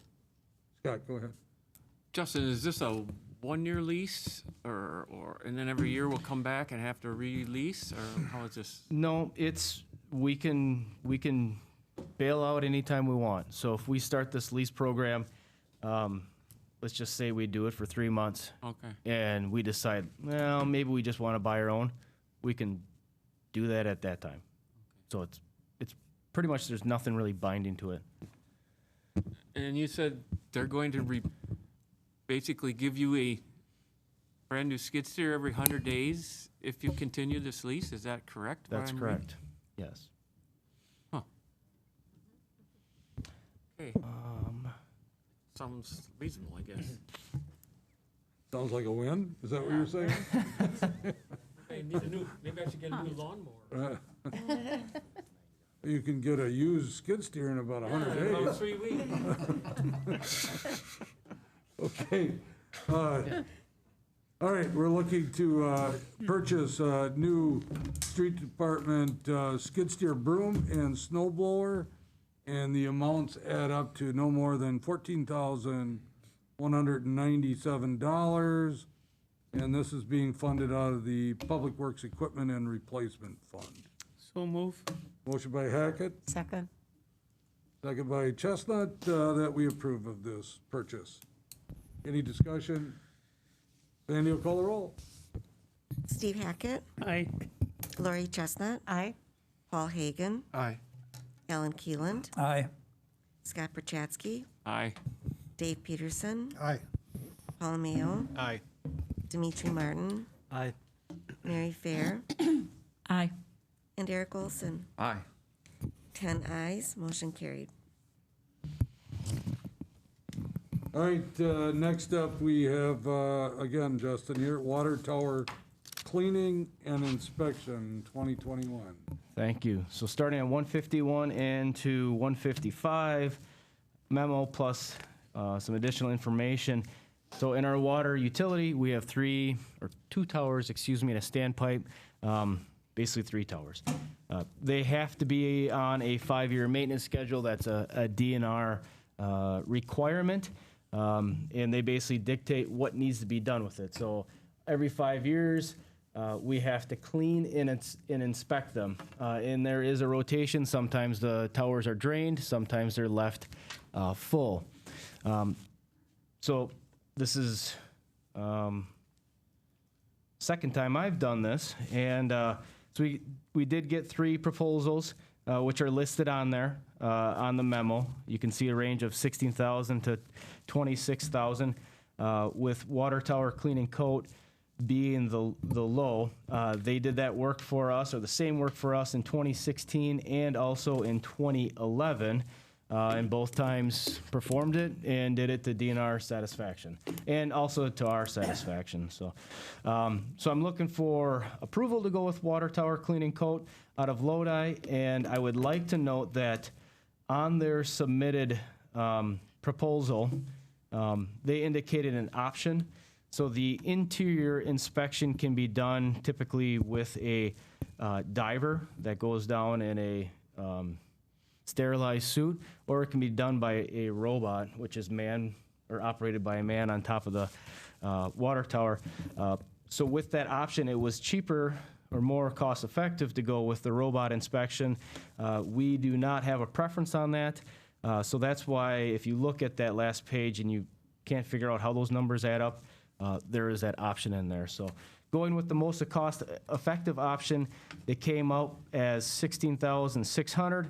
And even if we went with the diver option, they were still the low at $19,200. So regardless, to us, we'd rather go with saving a few grand here. So looking for approval to go with water tower clean and coat. All right, anybody would like to make a motion? Move to approve. Second. Motion by Chestnut, second by Fair, that we approve of entering into a contract with Water Tower Clean and Coat Incorporated of Lodi, Wisconsin for water tower cleaning and inspection service in the amount not to exceed $16,600 with funding from the 2020 water revenue bonds. Discussion? Sandy will call the roll. Steve Hackett. Aye. Lori Chestnut. Aye. Paul Hagan. Aye. Alan Keeland. Aye. Scott Perchatsky. Aye. Dave Peterson. Aye. Paul Mayo. Aye. Dimitri Martin. Aye. Mary Fair. Aye. And Eric Olson. Aye. 10 ayes, motion carried.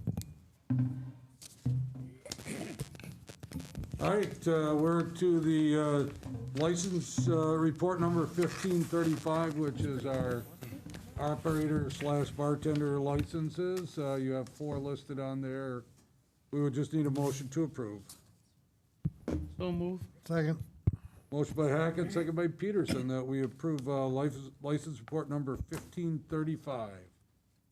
Any discussion? All in favor signify by saying aye. Aye. Against, say no. Motion carried. All right, next up, we have a discussion on the expiration of the state mask order. And I'll turn it over to Alan, but I'm sure you've all heard that the mandate that was put in place by the governor was rescinded basically by the state Supreme Court. So the state of Wisconsin does not have a mask order in place at this time, and Alan wanted to have the opportunity to talk about that tonight. So, Alan? Thank you. You recall last year we did introduce a resolution for masking within the city. The decision by the Supreme Court was unfortunate in my opinion. And I've got some factual information I'd like to share with you tonight. Hospitals are seeing more and more younger adults in their 30s and 40s admitted with severe cases of COVID-19. This is from the CDC director, Dr. Rochelle Walensky. And she says, quote, "Data suggests this is all happening as we are seeing increasing prevalence of variants, with 52 jurisdictions now reporting cases of variants of concern." She says, "I'm pleading with you for the sake of our nation's health. Cases climbed last spring. They climbed again in the summer. They will climb now if we stop taking precautions when we continue to get more and more people vaccinated."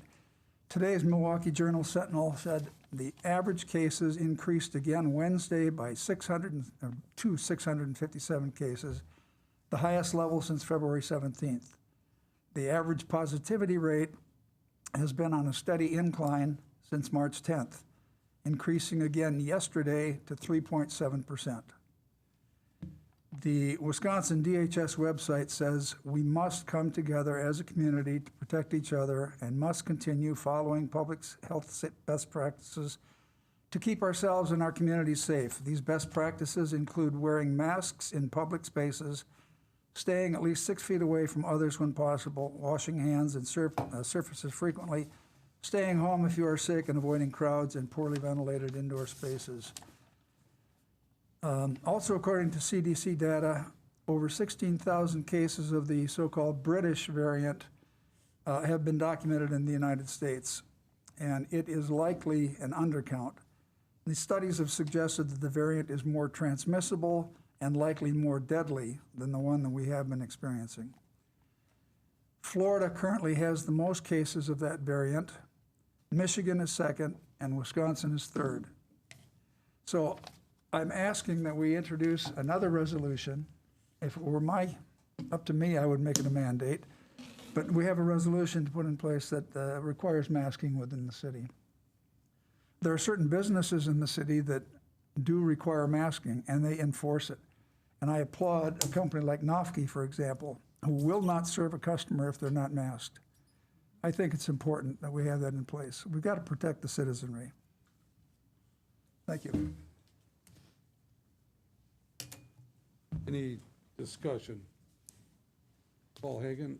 Yeah, in my 25 years of serving the city council here, this is the first time I've ever seen our body try to mandate a personal choice of someone doing something in the community. So we certainly have the ability to zoning codes and things like that, but I've never seen this particular body do some attempt to do some sort of mandate of personal behavior. And I don't think it's our place to do that. I think it's the place of a business. I think it's the decision of an individual. I don't disagree, Alan, with many of the things that you brought up, but I don't believe it is our proper place to do that. So I would much prefer to leave this up to businesses, individuals, rather than have us try to mandate this. Before, when the state mandated, that was a different situation, but now we'd be going on our own mandating this, and I don't think that's particularly proper. It's also my opinion that I don't think a lot of people are actually going to say, oh, well, city council said we have to mask, so I'm going to do it. I just don't see that happening. Good. Lori? Okay, I would just like to say that for the past 14, 15 months, the people who wear masks are going to continue because they know what's going on, and I think that people can be responsible. And the people who aren't going to, we see those just as often, and they do what they do. But for the majority, it just appears that I haven't noticed much difference at all, probably, in being out and about and people wearing their masks like there has been no change. They're simply doing it. They're kind of, they know. And sometimes, I guess it's gonna, sometimes when you mandate things, it creates more of an issue than letting common sense and a habit we've grown into just come forward and keep going. I haven't seen anybody really take it off and say, oh, mandate's gone, I'm not wearing it. Those who haven't worn it, we're never going to get them to wear it. The rest, they wear them. They put them on their kids. It's their families taking the responsibility. Mary? Go ahead. Well, Mary. okay. I would like to say that I believe that it, in fact, is our job as a city council to look for what is the right thing to do to help our community to follow the guidelines that are being given by experts in this country and in this county. So I think that our businesses would really fare a lot better by having us have a mandate. We're not calling it a mandate. Alan, what did you? We're calling it a resolution. A resolution. That's what it was Thank last you. time, yeah. If we have a resolution that states masks need to be worn in public places and all of the other precautions we should be taking, I think that helps businesses to ask their customers to wear masks. I think it's just something that we're backing them up. We're saying we've got your back. We're highly recommending this. We're resolving to have our citizens wear masks. So go ahead and request people to wear masks in your. And the whole political side of it, I think, has to be gone. I think we need to rid ourselves of worrying about people's right to do and people's right to do what they want to do. Yes, people have a right to do what they want to do, but they also have some rules that they might have to follow. And if you don't want to wear a mask, then don't go into that business. That's your right. But I think we need to eliminate the political argument and talk about what's the right thing to do. More the common sense. Dimitri, go ahead. I'd just like to remind everyone that this is something that we've already discussed, and we passed a resolution, or we initiated the passage of a resolution before Evers passed a statewide mandate. So we've taken leadership, and it turned out that we were right. The decision that we made in the past with the resolution. And so I don't see that the CDC and the authorities have changed their position on masks. And the general public weighed in, and 2/3 of the public favored us passing a mask resolution. And we did. And I think we should hold firm. Scott, you had your hand up? Well, if you recall, we did have this discussion between resolution and mandate, and there is a difference. And I agree with Dimitri. We decided resolution is the proper wording. You don't get too involved with law enforcement and fining and laws. And I think we can just go back to that wording, and which basically the city council respectfully requests that you wear a mask while in the city of Waupaca, and that kind of eliminates the forcing or the perception of forcing, but yet, you know, the businesses can say, hey, the city's also passed this recommendation, strong recommendation. So I think we can just fall back on that if we want to. But be careful between the word of mandate and resolution, I guess. We have already decided that, and I think we should just go back to the resolution. Okay, Steve. Mayor? Paul, I disagree with you only because it's not only for your protection, it's for the people that you're passing all day long. You're protecting them as much as you're protecting yourself. And I think it's important to say, wear a mask. Peg, I know you want to talk, but I'm trying to let council members talk first, and then I'll. Okay. I'm in a situation, I can't tell if you can see me or not, so. We could see you. Go ahead and talk while you still have a voice. Thank you. Yeah. I appreciate you being able to let me attend virtually. And I want to speak on behalf of the library staff and patrons and say that by having the city council support wearing masks, it makes the job of our library staff that much easier, because we can say the city council has asked that you wear a mask, and we're asking that you wear a mask when you're in the library. So I would urge you to consider this for the safety of the people that work for us and for the people who use our buildings. Thank you. Paul, go ahead. Has our resolution expired? It has. It has? October 31st. Oh, okay. All right, thank you. Yeah. Eric, go ahead. Are there, do we know of any other cities that have done this? I tried to do the Google thing, and I couldn't find anything current, but it may be just not current. I just tried to do it just now. Okay. So I can't answer that. I know there are some counties that have put that in place. For example, Outagamie is one close by here that does have a mask mandate, for sure. But I can't say yes or no.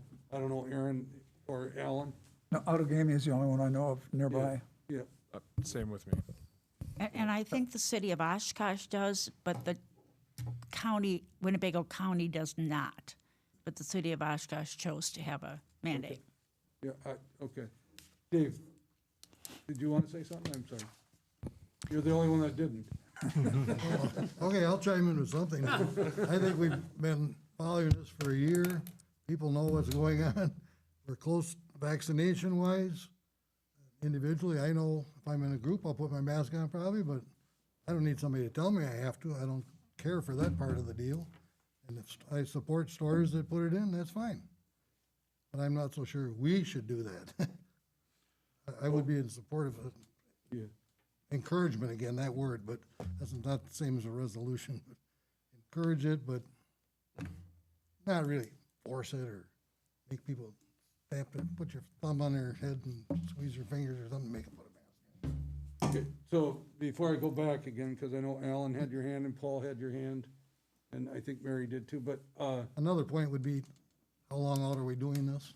right, right. I'm not sure we're there. I think you actually have two things you have to think about really tonight. One, you're talking about citywide, okay? But also remember that we are the board of directors of the city. So we're talking about the city buildings and the city employees too. So those could be one and the same, or they could be two separate issues that you have to think about. Okay, just depending on what side you're thinking here, okay? But our city staff is waiting for us to discuss this tonight. I mean, right now, they are under a requirement. Yeah. So, and many of you may have seen this, but I did send a memo out late last week that really echoes what the press release that the county health department put out. And it was just suggesting that we follow CDC guidelines, which indoors is wearing masks at this point. So that's what our staff is doing. That's what we're asking our patrons to do as an internal thing. I mean, kind of think of it as us as same as business owners. That's how we're choosing to handle it now, but also did expect to get into that in the discussion, as Mayor said too. Okay, so I just didn't want us to forget that we need to have that discussion too. Alan had his hand up first and he started, so I'll let him. I would also suggest that we put a sunset clause in so that it doesn't go on indefinitely. And I would tie it to number of new cases when it reaches a certain threshold that we could lift it. Okay. All right, Paul, you did, I'm sorry. Oh, thank you. Another issue, in my opinion, is I'm a fully vaccinated individual, and in a study in California, the rate of people who were vaccinated who were reinfected was 0.02%. This was within the last month. That's not 2%, that's 0.02%. So it just seems a little strange to require a mask of fully vaccinated individuals when the percentage is so low that you would be for reinfection and consequently infecting other people. So that's just something, there should be a difference between vaccinated and non-vaccinated individuals. Mary? Well, I had a point, but now I have another point. You have 2 points.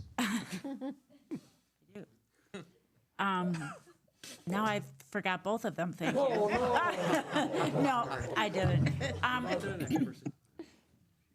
When you wear a mask, whether you've been vaccinated or not, you are considering that I might be a carrier even though I'm vaccinated, and I don't want to pass it on to someone else. It's not about that 0.02% of getting reinfected.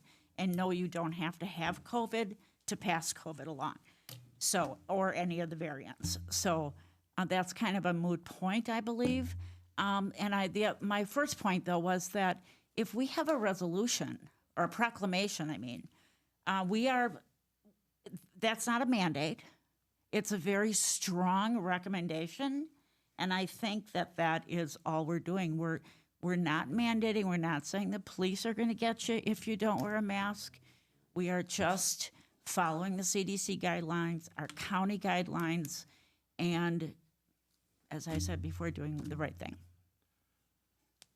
Okay, Scott? Well, Mary stole my thunder a little there. There's a strong difference between requiring and recommending with a resolution, and I think that's where we're getting tripped up here. To me, it's kind of simple. I mean, we'll pass a resolution strongly suggesting we follow CDC guidelines and continue mask wearing in the city limits. Otherwise, we can hash it out all night here about the finer details. I'm willing. Eric? I was going to say, I'm in favor of doing that for city buildings for like, say, another month. Give more people opportunity to get vaccinated, but I am not in favor of citywide. I think we're going to get a huge backlash, and I think you're going to get a lot of calls if we do that. But we can certainly take it to a vote. Dave, you wanted to say that? I'll agree with Eric. I feel kind of two-sided on this. If the city thinks we should have the library, okay, put it in. That's fine. We're like the private business out there. Corner's Pet Shop wants to put it in, let them put it in. They're private. They can do that, and we should follow it. But I also don't think it's necessary to go out and say, everybody wear a mask every time you go into a gas station everywhere. Okay. All right. I mean, I'm open for a motion, but again, I want to make sure that somewhere tonight, we have to discuss what we're going to do with city employees and city structures. Okay, so sooner or later, we have to address that part of it. Okay, Alan? One final point, I guess, if we separate the two issues, and does that mean it would be a mandate then for city buildings, city employees, rather than a resolution? I think That's a great question. I think it would pretty much have to be. Well, if I can pipe in, the word mandate is being used, but what I think people are really referring to is an ordinance, and you can't have an ordinance that only applies to certain people. You have to apply to everybody. A policy. A city policy. So, Well, if the word mandate, as you're using it, would mean some sort of punishment for violating it, then it would have to be for everyone.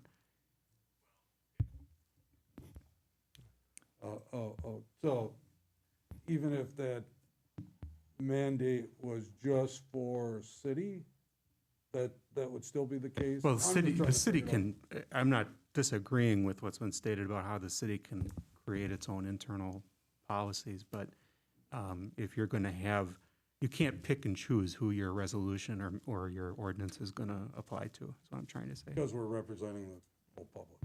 I get it. Yeah, that makes sense. Mayor? Go ahead, Peg. Sorry, I had my hand up. couldn't see Stephen's it. point is considering a mask mandate. I'm sorry, what? Stephen's point is considering a mask mandate. Okay. Thank you. Thank you for the research. Mayor, can I speak to the internal? Yeah, let me let city council bleed this out here a little bit. Dave, go ahead. But Attorney Hart was saying, brought a little thought. What are we gonna do with the vaccinations? Are we gonna require all employees to be vaccinated?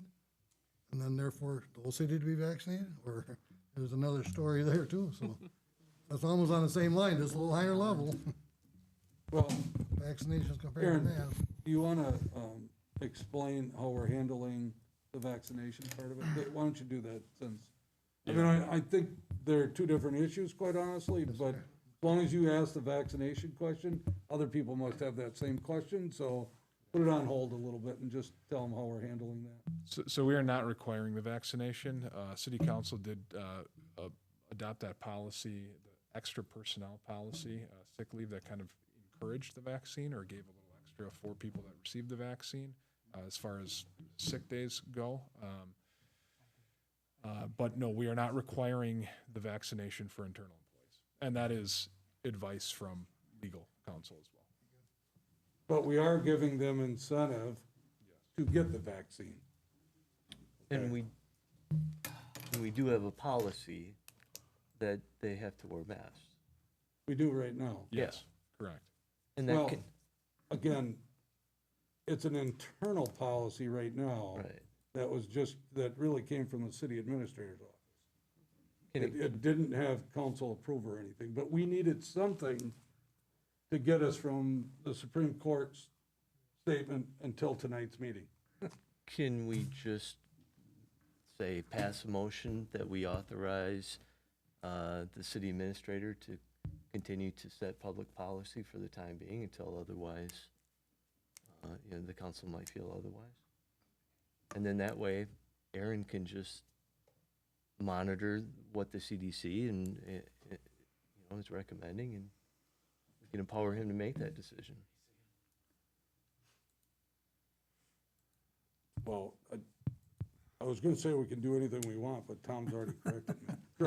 So I guess we can, but I'm assuming, Dimitri, you're just opening up discussion here on that too. So, Tom, do you have any further comments?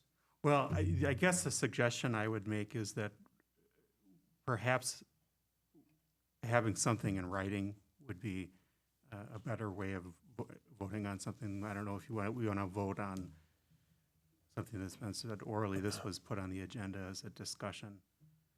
Well, actually, we put it on as an action item. Oh, pardon me. We did put it on as an action item, but the thought, and correct me if I'm wrong, Alan, is that we were going to, if it did get approved tonight, we were going to put together a resolution. Correct, the that was council my would vote. that was my understanding. Yeah, okay, so To come back for a vote. to come back with that resolution, or whatever it is.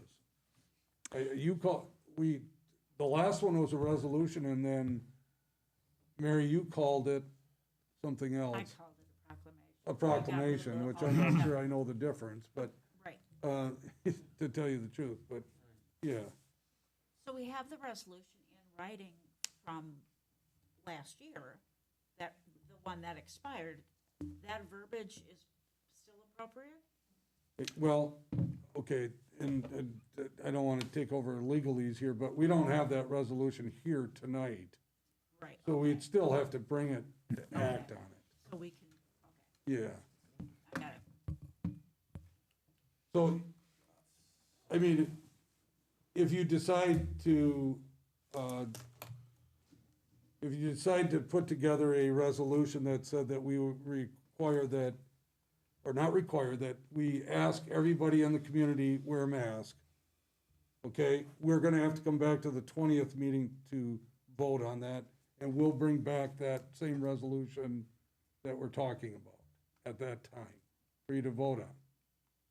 So that's where we would be if you decide to do that. That still does not put us in a position where we know what we're gonna do with our city buildings and our city staff. Okay? Getting back to council's point, if we were to require masks in all city facilities, that would apply to everyone who comes in. So it would apply to everyone. Is that correct? So in that sense, we could mandate it for buildings, for city-owned property. Well, and that's what the previous resolution did do. That was a resolution. I don't know that that was a requirement. Well, I guess See, it and- depends on what you want to do with it. Well, but- what I'm suggesting is we should separate it, as you suggested, Mr. Mayor, between city facilities and one for the general public. General public being the resolution that we had last time, and city facilities being akin to a mandate.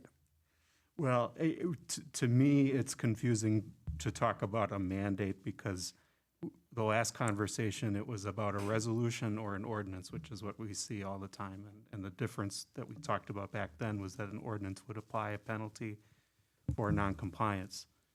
And I guess my earlier point, which has maybe caused some confusion, is that if you were going to go the route of putting a penalty to something, it would have to apply to everyone. It can't apply to just certain categories of people.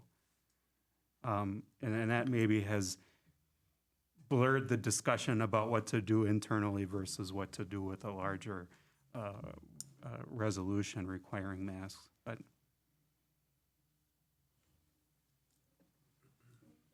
Paul Hagan, you had your hand up again, so. I'll pass. Do we now require masks in this building? Well, again, going back, once the Supreme Court, once the governor's order was no longer in place, we had nothing. So Aaron and I discussed at our level, what to do next, and he sent out a memo saying, yes, our buildings and our employees are still required. Now, some things have changed a little bit because CDC has updated their recommendations since back in September when we did this. Right. So, and you can see those in his memo, which I think every one of you got Yes. that memo. So yes, we do have something in place right now. Right. So that covers the employees.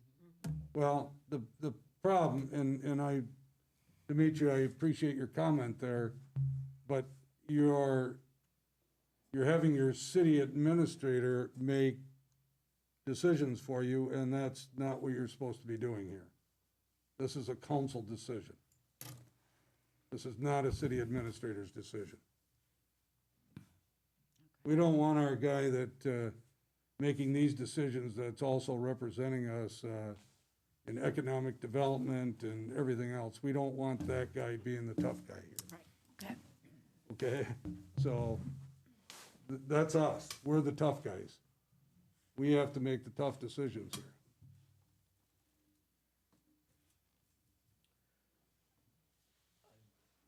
I'd like to make a motion that the city adopt a policy that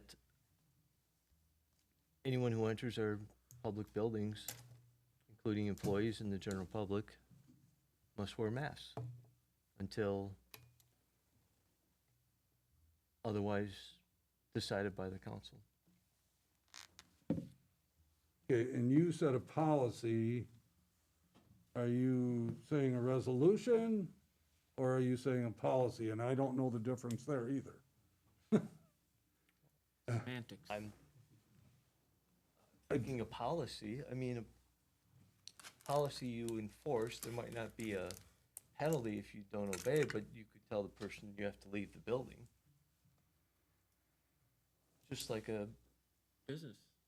business. business Coffee. They have a policy. You did make a motion. And I will second that Yeah, motion. I'm sorry. I should not have started asking questions before I went through the motion. So the motion is to put in place a policy that says that everyone that is on in city buildings must wear a mask, and that includes city employees. Is that accurate? And that was a motion by Dimitri and second by Alan. Yes. Okay, let's go with discussion. Eric, go ahead. Just to get clarification, we're talking city-owned buildings, not just any city buildings, right? Right, City-owned buildings. right. Scott, you have another? Does that mean then, as I've walked into the city, that Sandy's at her desk 20 feet, 30 feet, 40 feet away, she still has to wear the mask all day? That's a good point. Good point. Or are we gonna define it to 6 feet? You know, what are we doing? I mean, we're leaving the door open here. How do And we some of the handle it? employees might not wanna wear it if they're, you know, Yes. if they're that far away. Yeah. Well, I can tell you what we have been doing, okay? If you want to know that. So if we are in groups in City Hall, we are wearing masks. Okay. If they're in their separate office, they are taking their mask off. Okay, great. That's good. Perfect. Or when they come in contact, if they come to the public desk, yeah. That clarifies it then for employees at least. So this policy would be more restrictive? Well, And that? we could add that Yeah. to this. I'd like to amend my motion that if an individual is in a room by his or herself, that they would not have to wear a mask. Room or workspace? or workspace because there's plexiglass up in a lot of Yeah, works. we do have some people that are just in cubicles too. Yeah. Yeah, room or works. Okay, are you okay? with Second the amendment, yes. Okay. Anybody else? Any other discussion on this? I think this should be more clarified for our employees' sake. I just seem to think there's gonna be situations where there'll be questions. I can't think of any, but it just doesn't. Oh, there will be. Yeah, you know. Right, yeah. And it goes to Aaron. I do have a question, Mayor, if that's all right. Yeah, go ahead. So, I think that's a good point, Paul. And I think I see where, I feel where everyone's going here. You know, the vaccine thing was brought up before too, right? We are in a little different stage now than we were in the fall. The fact that more people are getting vaccinated, and with that, there are specific guidelines that are changing maybe weekly, depending on the rate. Depending on the rate of vaccinations within a certain area. You know, right now, I think what you guys are describing with the mask wearing in buildings and maybe not in your individual workspaces mirrors county recommendations, which is what we've been trying to do, is follow the health recommendations of the health experts. I'm wondering, Mayor, if it could be just trying to kind of sense where you guys are going, internal policies that continue to follow county health, updated county health guidelines.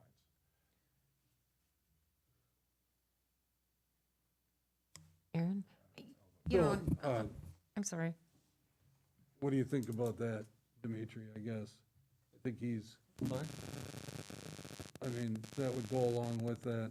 I mean, when you're talking workspace too, obviously, you're talking a street worker, you know, driving in a truck, you know, or, you know, somebody outside sweeping the sidewalk or something like that. I mean, so, I mean, to me, it was pretty, I don't know, I guess I was understanding. I'm sorry, Scott, go ahead. Well, I guess I would say just common sense. I mean, if you're in a group of 8 people at your circular desk in the, you know, when you do your conferences, maybe that's more susceptible with a group than, like you say, working in the street department or whatever, you know. I mean, they'll, okay, the guy gets out of his, and has to come into the building, okay, and he's getting in a meeting, and then he'd have to maybe don his mask. Kind of, somebody mentioned, we kind of all know what to do now. We've been doing it for 15 months better, I guess. I trust Aaron and his judgment about if somebody looks like they're not following what we think we should do, you know, mention it. Yeah, I mean, yeah, okay. I totally agree. I mean, I've watched the employees in action. They're doing Yes. the best they can in a situation that they're in. So I totally think they're trying to do the right thing, and normally are doing the right thing. Ellen, did you have any other comments? I'm sorry. Okay. I thought somebody else had their hand up. Well, Lori, go ahead. the only thing I was going to say is, you know, I work for the county, and I haven't seen any of us change anything regarding the mask. There's been no mention of it. Everybody just continues to do what they're doing. If we're in meetings, we're all masked. If we're in an office with more than one person, we're masked. There's plexiglass up. Everything is in place, and people are, as I said, this is our normal. This is what has happened. People who are going to do it are going to do it and continue on without any fanfare or anything. It's just going to continue on. Dimitri, do you have another comment? I'd just like to amend my motion that, a second time, that policy is put in place that the city administrator shall enforce CDC guidelines regarding masks. Okay, so that's basically what the county is doing, is following CDC guidelines. Right. And so as the guidelines change, I mean, they analyze all the that in what ifs place? and all the things, that's their You can do job. CDC and county. Dimitri, is that in place of your other motion? So Yes. you've eliminated the other motions? Well, I've amended it, I can restate it. So or there's, something. okay, please, because, Read what you had. Withdraw and start over, yeah. Read what you I'll just start over, would that be better? well, what I have, you're going to adopt a policy that anyone that enters City Hall, city-owned buildings, must wear a mask, including city employees. And then you said, as well as in a room or cubicle, you wear a mask, but if you're alone in your room or cubicle, no mask. So this is replacing that, That last section. yeah, Okay. right? Yeah. So you're changing it to CDC/county recommendation. Okay, so city administrator following, okay, Enforcing. enforcing. Alan, you okay with that? I'll second that, yeah. All right. Motion we I think 2 amendments is a record, actually. had. I think it is too. So may I speak to this, Mayor? Oh, I'm sorry, go ahead. And with all due respect, Dimitri, I think that it might just be best to simply continue to go along the way we are with city employees rather than try and get into all the different various situations of when to mask or when to not mask. Or if you want to do that, have it perhaps done properly where we could get input from the employees and have something that we're not just putting together on the fly. Could I just add something? Two. Could I motion? just, no, Okay. I'm not adding to the motion. Okay, so being an employee at City Hall, I can attest to all of the employees when they're at their desk, they don't wear their mask. But you get up, you go to the restroom, you go to the kitchen, to the copier, you throw your mask on. And as well as anybody from Public Works coming in, they have their masks on. I mean, everybody is very respectful at my place of work. Right, Aaron? I mean, there isn't anything that's, I would agree to that. And Yeah. I would just say, I think actually Dimitri's motion, after the final amendment, does actually do, I think, what you're saying, Paul.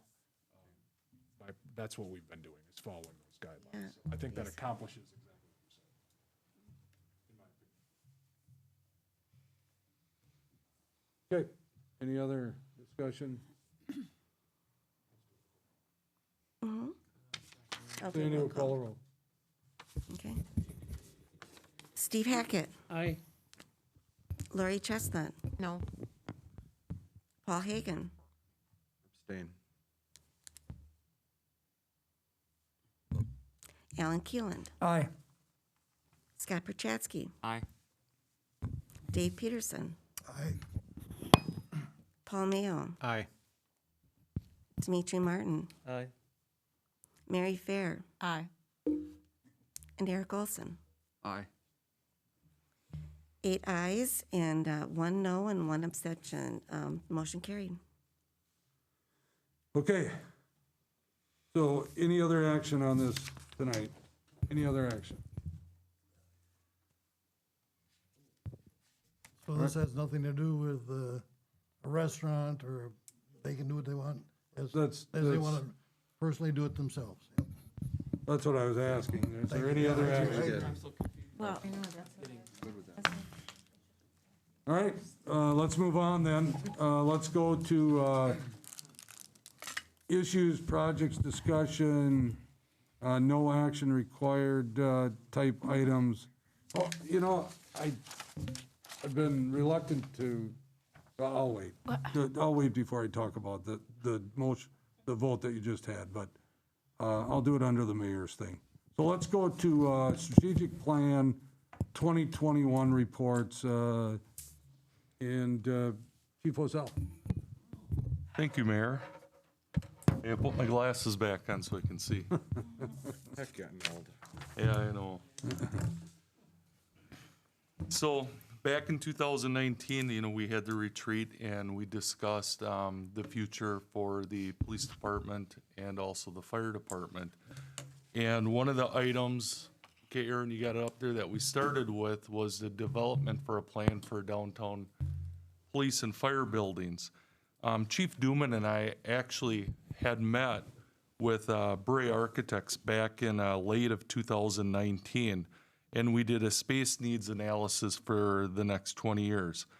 They determined that the space needs of each department, as well as test fit plans to consider the utilization of the existing buildings with possible renovations or additions to accommodate the space needs. So items identified for the police department were the needs of a new garage.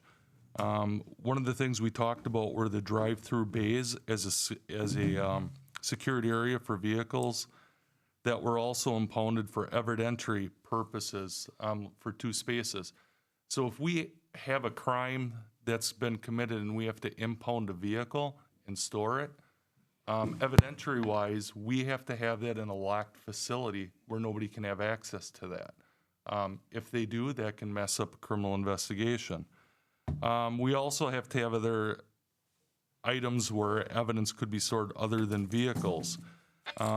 There's a need for space storage for times for routine squad maintenance, space for a biohazard area, inventorying and packaging drug evidence items with a vented hood prior to bringing those items into the building, an entrance door from the garage to the evidence room, a surveillance system with the garage and secured impound area, and a space for a trailer or mobile evidence vehicle if we would ever have to go out and process a very large crime scene.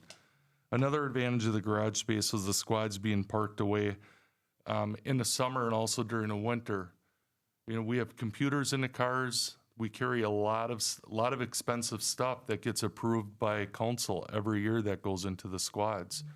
And imagine when you have your phone and you leave it in your vehicle in the summertime and it overheats. You can't use it for a while. That's hard on that equipment. We pay a lot of money for that.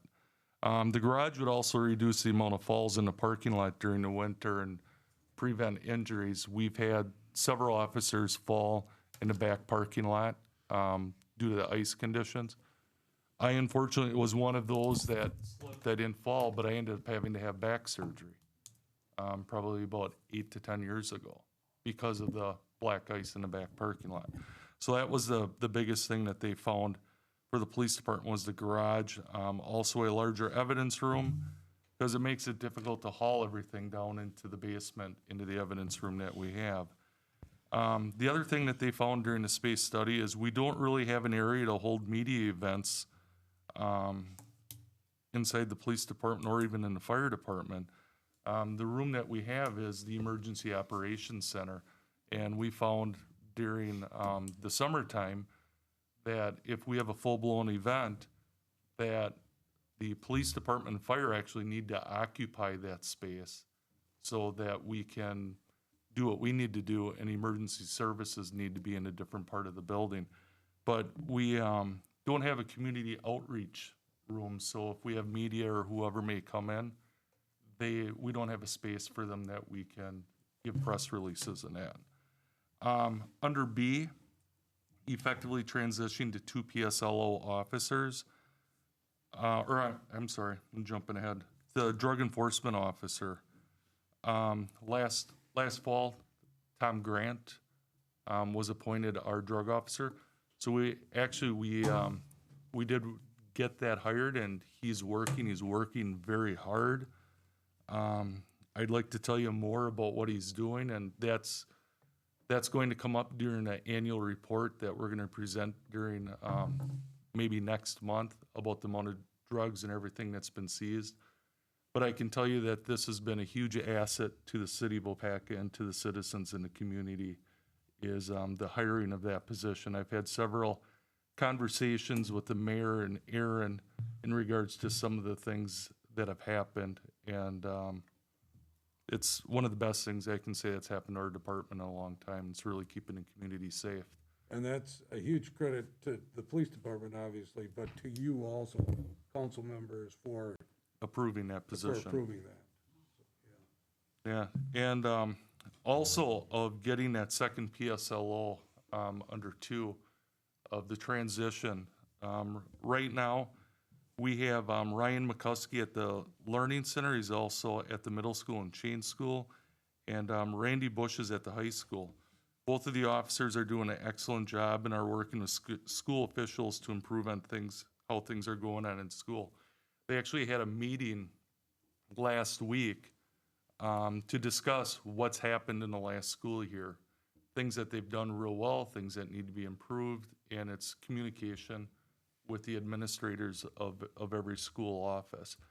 And that went real well. They're working really well together. One of the things that I can say, we talk about the officers connecting with the students.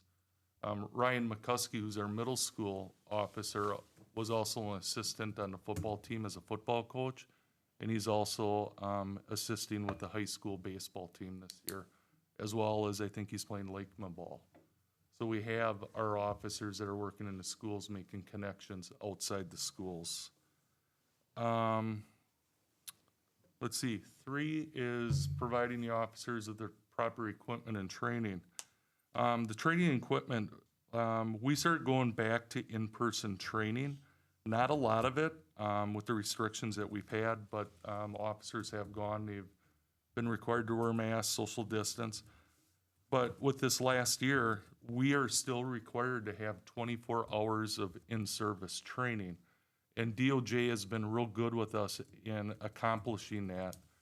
They put out online videos each week in regards to different scenarios. I attended probably close to 18 to 20 hours of online training myself, just with webinars of officer wellness, public record laws, and different things like that. And there's been some of them that have been excellent that I've actually recommended to my staff that they watch, but all of us will be in compliance with our 24 hours of mandated training. We also were able to work with the Sheriff's Department in regards to, they have what they call a Milo training. That's a scenario-based training where you're in front of a video screen, and a video plays a screen, and you have an electronic gun, and you have to make a decision on how you're going to handle that situation. And each of the officers in our department, we were able to go through that. So that was something that was real good, that we were able to work in conjunction with the Sheriff's Department. Under number 4, where the community recognizes us as the good guys, I can honestly say that the community, I couldn't think of a better place to live as to how the much support that the police department has received. The thank you cards, the people that have stopped at the police department to thank us for the things that the officers have done has been unreal. It's really makes you feel good to work at that department, and the community's just been awesome to us. So we're continuing to do those things. We're continuing to work with the community. We have a number of our officers that are youth coaches and serve on many boards in the community. Besides Officer McCuskey, there's a lot of other officers. Skipping to C, being more prepared for emergency management. We haven't been able, and Aaron and I have talked, and I've talked with Chief Duman in regards to the emergency planning committee, or I'm sorry, being more prepared in emergency management. Because of COVID, we haven't been able to get together, and we haven't been able to have any meetings, but those are things in the future that we will continue to work on, and we have talked, we just haven't been able to do much. D, and that falls under the same thing, and under E, collaborating with other agencies to address the safety problems. I've been working with our grant writer in regards to a couple things that we're looking at that we didn't apply for, we didn't do for capital plans. One of the things that they were looking at was there was a drug identification. It's called TrueNarc, and it's a drug identification. And for those of you that watching TV as to how dangerous the drugs are that we're handling, and with the fentanyl and the heroin and everything, This was a unit that you can actually just like take a picture and scan and identifies what the drug is without an officer having to go hands-on. So I've been working with the grant writer in regards to trying to find some grants that are out there that we could get something like this to reduce the harm that could come to somebody that would come into contact with that. And those range from $15,000 to $25,000. So they're quite expensive, but they serve a purpose of somebody maybe not dying or overdosing. If they come into contact with one of those drugs. We continue to receive donations from people in the community. We haven't talked about doing any fundraising events at this time, just obviously because of COVID, but once everything gets changed, the restrictions change, and everything starts going in the right direction, we'll continue to do that, because what we do with that donation account is we put that money back into the community, and that's where it kind of falls into the next thing with the community outreach. Last week, we've always been very supportive of the bread basket, and we use that money in the donation account to supply meals to people at the bread basket that are less than fortunate. And us, along with Scott and Lori Newman from the Piggly Wiggly, we're able to provide an evening for meals for people that come in for carryouts.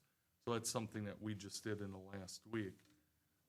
We did work with the Stuff the Squad event with Pick and Save again, where we had delivered some meals. And we have not been doing any ride-along programs, obviously because of COVID. It sounds like we may possibly have a Battle of the Badges with this fall if everything works out. And one of the other things, we talk about the community outreach, and this goes back to the liaison officers again. They have something called Donut with the Cops in the school. And last week, they had 26 kids that were able to come and do that with the officers, and that's just a huge number. Were you there? No. You didn't get invited? One cop and 26 donuts, or? Justin? I speak on the following in somebody else's footsteps, that's all. Everybody else was thinking it, and you had to say it. He's jealous. Thanks for voicing what we were all thinking. Last year was also the first year you didn't lose Battle of the Badges. So Yes, we had a draw on that, so what are we, 0-2-1? sure. We got a tie. But I guess going into that, we're continuing to try to do as much as we can with the community and continue to build those relations. And, going into F with the neighborhood pride and strong neighborhoods, it's just something that we have not been able to do. It's something that we're not putting to the side, but in the future, we want to continue to build those relationships with the neighborhoods. But I think we already have a lot of that with the citizens of the community, of them just stopping in the police department with thank you cards, or we've had families come in with their children that had made Christmas cookies that they just wanted, to do something nice. So that's just a quick overview of the strategic plan that we've been working on, and we'll be able to touch more with some more specifics in regards with our annual report, which hopefully will be next month that we can present that to council. Does anybody have any questions?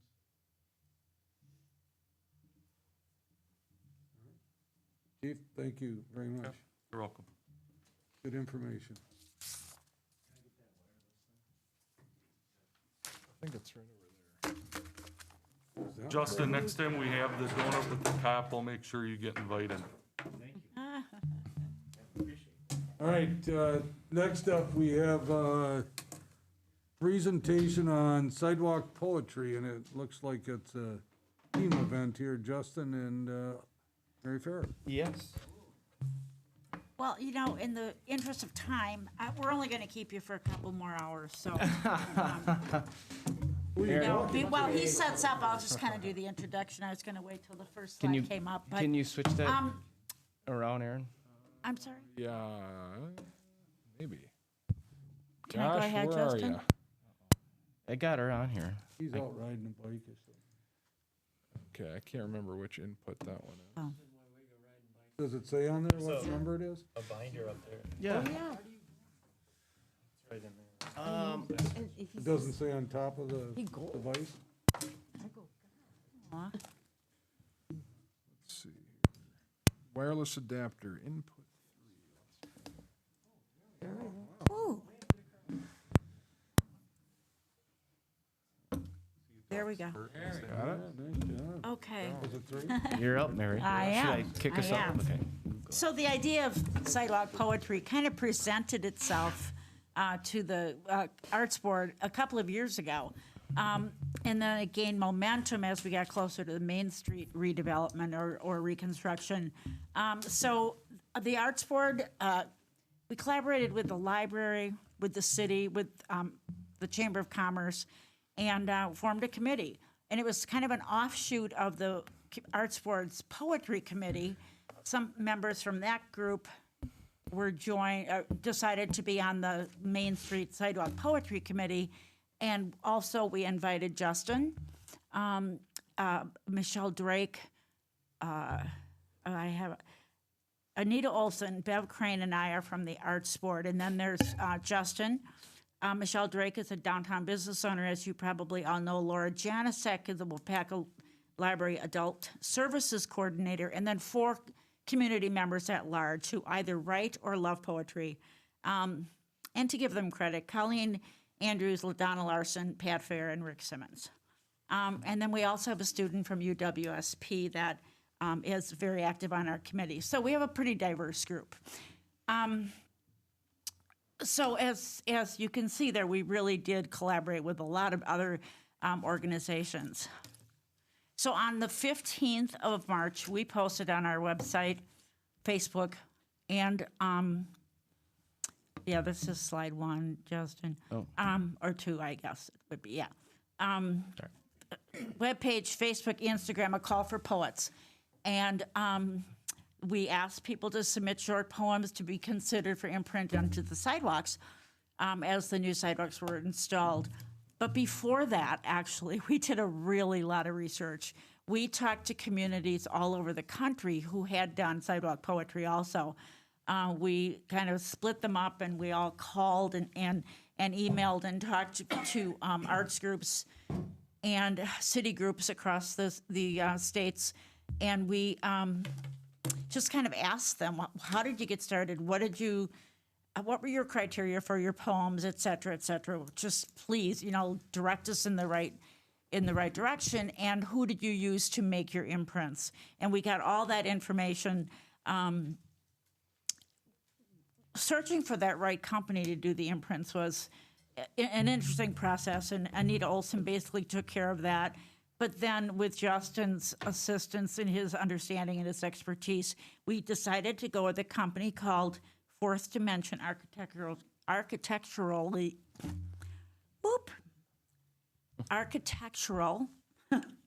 Signage, a company out of the Twin Cities. So, Justin, you can probably go to the next slide.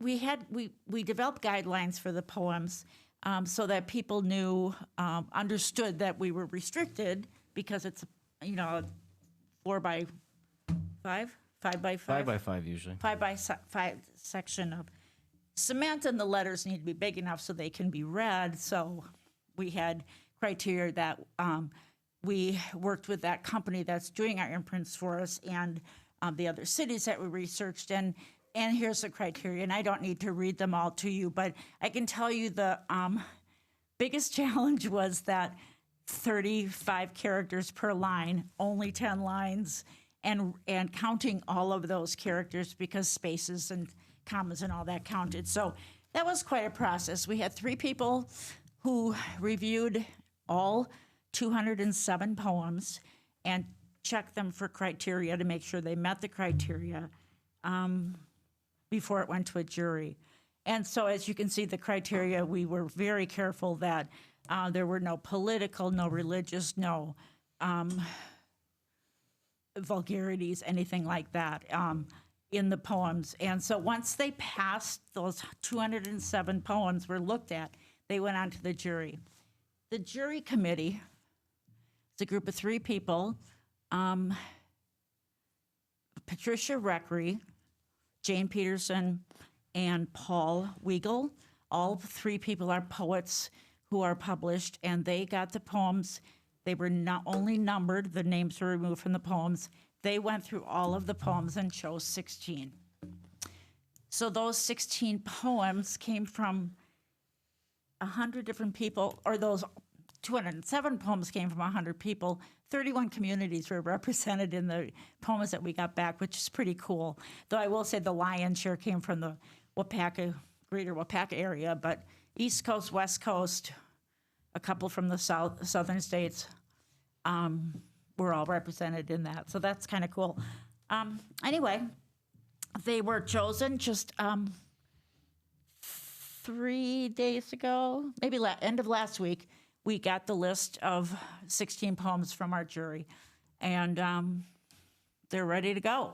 So Justin's going to go ahead and explain the mechanics of things to you. Yeah. So when I was first brought in, I thought, these guys are serious? And I thought, these guys are serious. But, you know, it's like the other things we've done downtown in our community with the arts group. We've done the crosswalks. We did a temporary structure, Watopia. We did murals. I mean, they all look great. They sound great, but there's a number of things that you need to consider. And the sidewalk is the same thing. And immediately my brain went to, all right, if we're going to be putting imprints in the sidewalk, how is that going to affect the integrity of the life of that concrete? Ice is going to probably sit in there. Water, salt, you know. There's no way other cities do this, right? I mean, maybe down in Florida. But what I found out quickly was, yes, other northern cities do that, or 2 close by, Appleton, Green Bay, have recently started doing this. St. Paul, Minnesota has an impressive website with all their poetry. They have a interactive map or dynamic map. It's almost like their GIS is hooked up to it, where you can scroll, pan, and you can zoom in, and it has all these poems listed and numbered, and you can go find them. So it's like, holy cow, okay. So, you know, like anything else, you had to kind of work through it. All right, now, okay, other communities are doing this.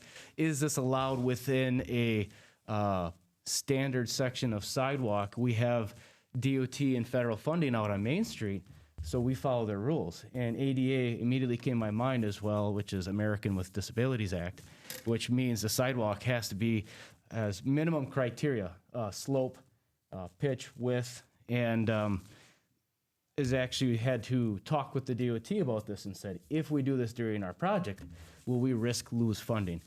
So we had to work through it, and the first DOT guy I talked to had to check with, you know, a higher up from Madison and down the line, came back and said, well, keep it out of the sidewalk portion, but put it within the decorative terrace portion of our project. So on Main Street, I believe I've mentioned this before, we have our sidewalk, which is 6 foot in gray. Everything else outside of that is decorative. It's going to be a colored concrete. So that's where we identified, hey, it could happen within the city, within downtown Waupaca here.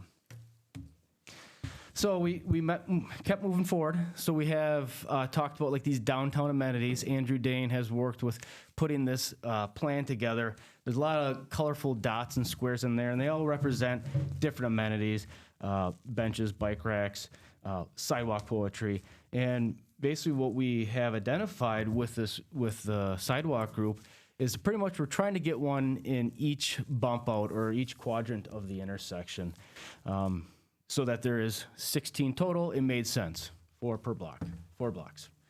So that was pretty easy.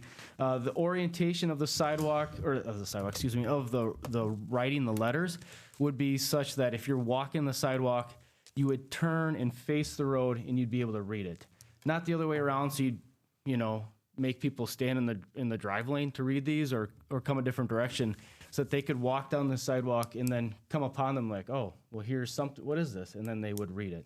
And then the hope is they would then walk the entire downtown and try and find all 16. And it's part of the amenities plan. So it is just one of these additional things that we added to the project to try and get more people to downtown Waupaca. And it definitely seems like in other communities, this has become a draw where people are coming from outside and looking for all the poems. So moving forward, the poems have been selected as Mary has mentioned. We would like to get them in during construction. Obviously, I should have mentioned this earlier, but when the sidewalk is poured, there's a stamp, and you need to push that in when the sidewalk is, before it's cured. If it gets hard, you can't do it. You got to do it when it's soft. And it's the right time as it's setting up, and these guys that do concrete kind of identify that. They know when that needs to happen. So we need to time that out with the Main Street project. So stage 1 of Main Street, which is north of Fulton Street, that concrete's going to go in June, July timeframe. So that's when we're identifying. We've targeted that with selection, getting an order out there, and then getting these templates back. South Main Street, we have a little bit more time. And again, that's the concrete's going to be going in September, October timeframe. And if this project turns out like the crosswalks, like the murals, we get a lot of good feedback. I would be in favor of continuing on and doing it on our other projects. To be honest with you, Main Street is a challenge to start with because of the nature of the beast. I mean, it's a big, complex project. There's a lot going on. It would be much easier to do this on our typical project where we're replacing a couple squares at a time, not the entire block. So I'm open for it in the future. Possibility it could go in the parks, front lawn of City Hall, other facilities within the city. And that is pretty much our presentation. And I guess what we're looking from the council is, a thumbs up or a thumbs down of all this thing. And, should we put this in a Main Street? Thank you, Mary Any and questions? Justin, for your comments there. Does anybody have any questions of either Mary or Justin? I was looking forward to reading the poetry. Not till the opening day. Well, how can we approve something if we can't see that they're... You're gonna have to go for a walk, Mayor, when it gets poured. I've got a question. Yeah, Eric, go ahead. You said they're in other northern communities. Are any of these places that they're at, have they been in for a while to see how they hold up? Oh, yes. Yeah. And do they fill with dirt and crud and, like you're saying, and salt, and they have to be cleaned more often? Well, surprisingly, it sounds like they're not an issue. Like St. Paul, Minnesota you go to their website and it's apparent they've been doing this for a number of years. I would say at least a decade. And they keep doing it, and it doesn't seem to be an issue, so. Mm-hmm. And then have we talked about any additional costs? You want to cover Yes, that one? actually, the average we just got the quotes back from the company today. The average per poem is almost $5,000. No. No, I'm sorry, $5,000. $500. It's a little different. $500. $500. Because our goal. Zero makes a difference.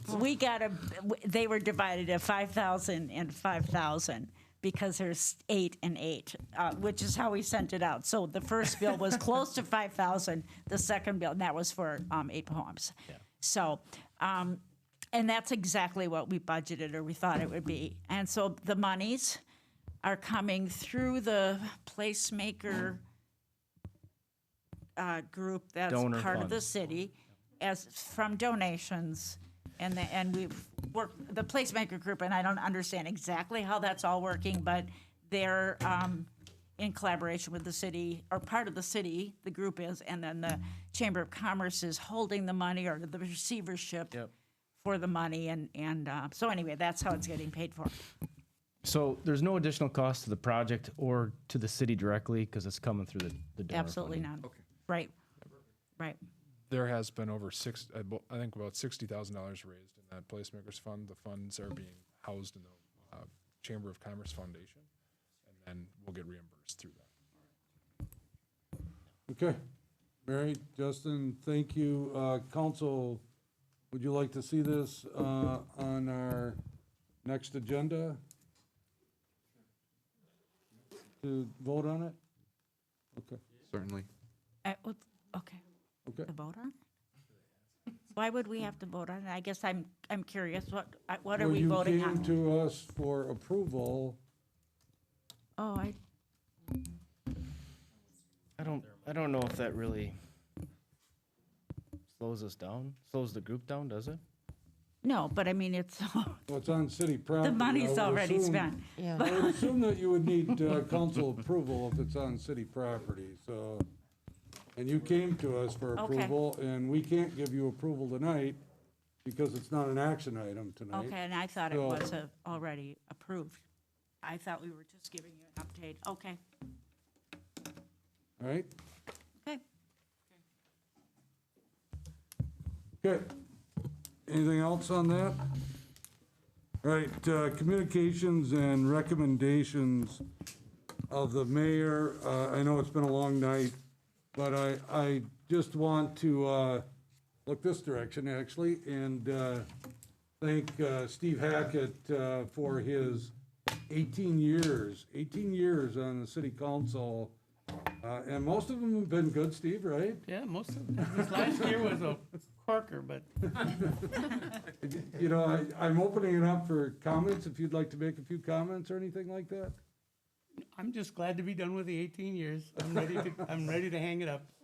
Well, I'll tell you, Steve, I've appreciated you being on city council, from making sure that everybody spells their words properly, but also making sure that somebody that really does dig in to the minutes of the meetings and understands it. And I know you've learned something, but I think you've also taught us something too. So I really appreciate that. So if you all would, I think he deserves a nice round of applause.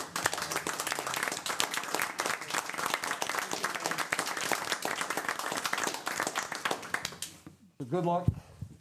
I know you're still in politics, but I think the best thing about being a city council was to see the city and the school district work together.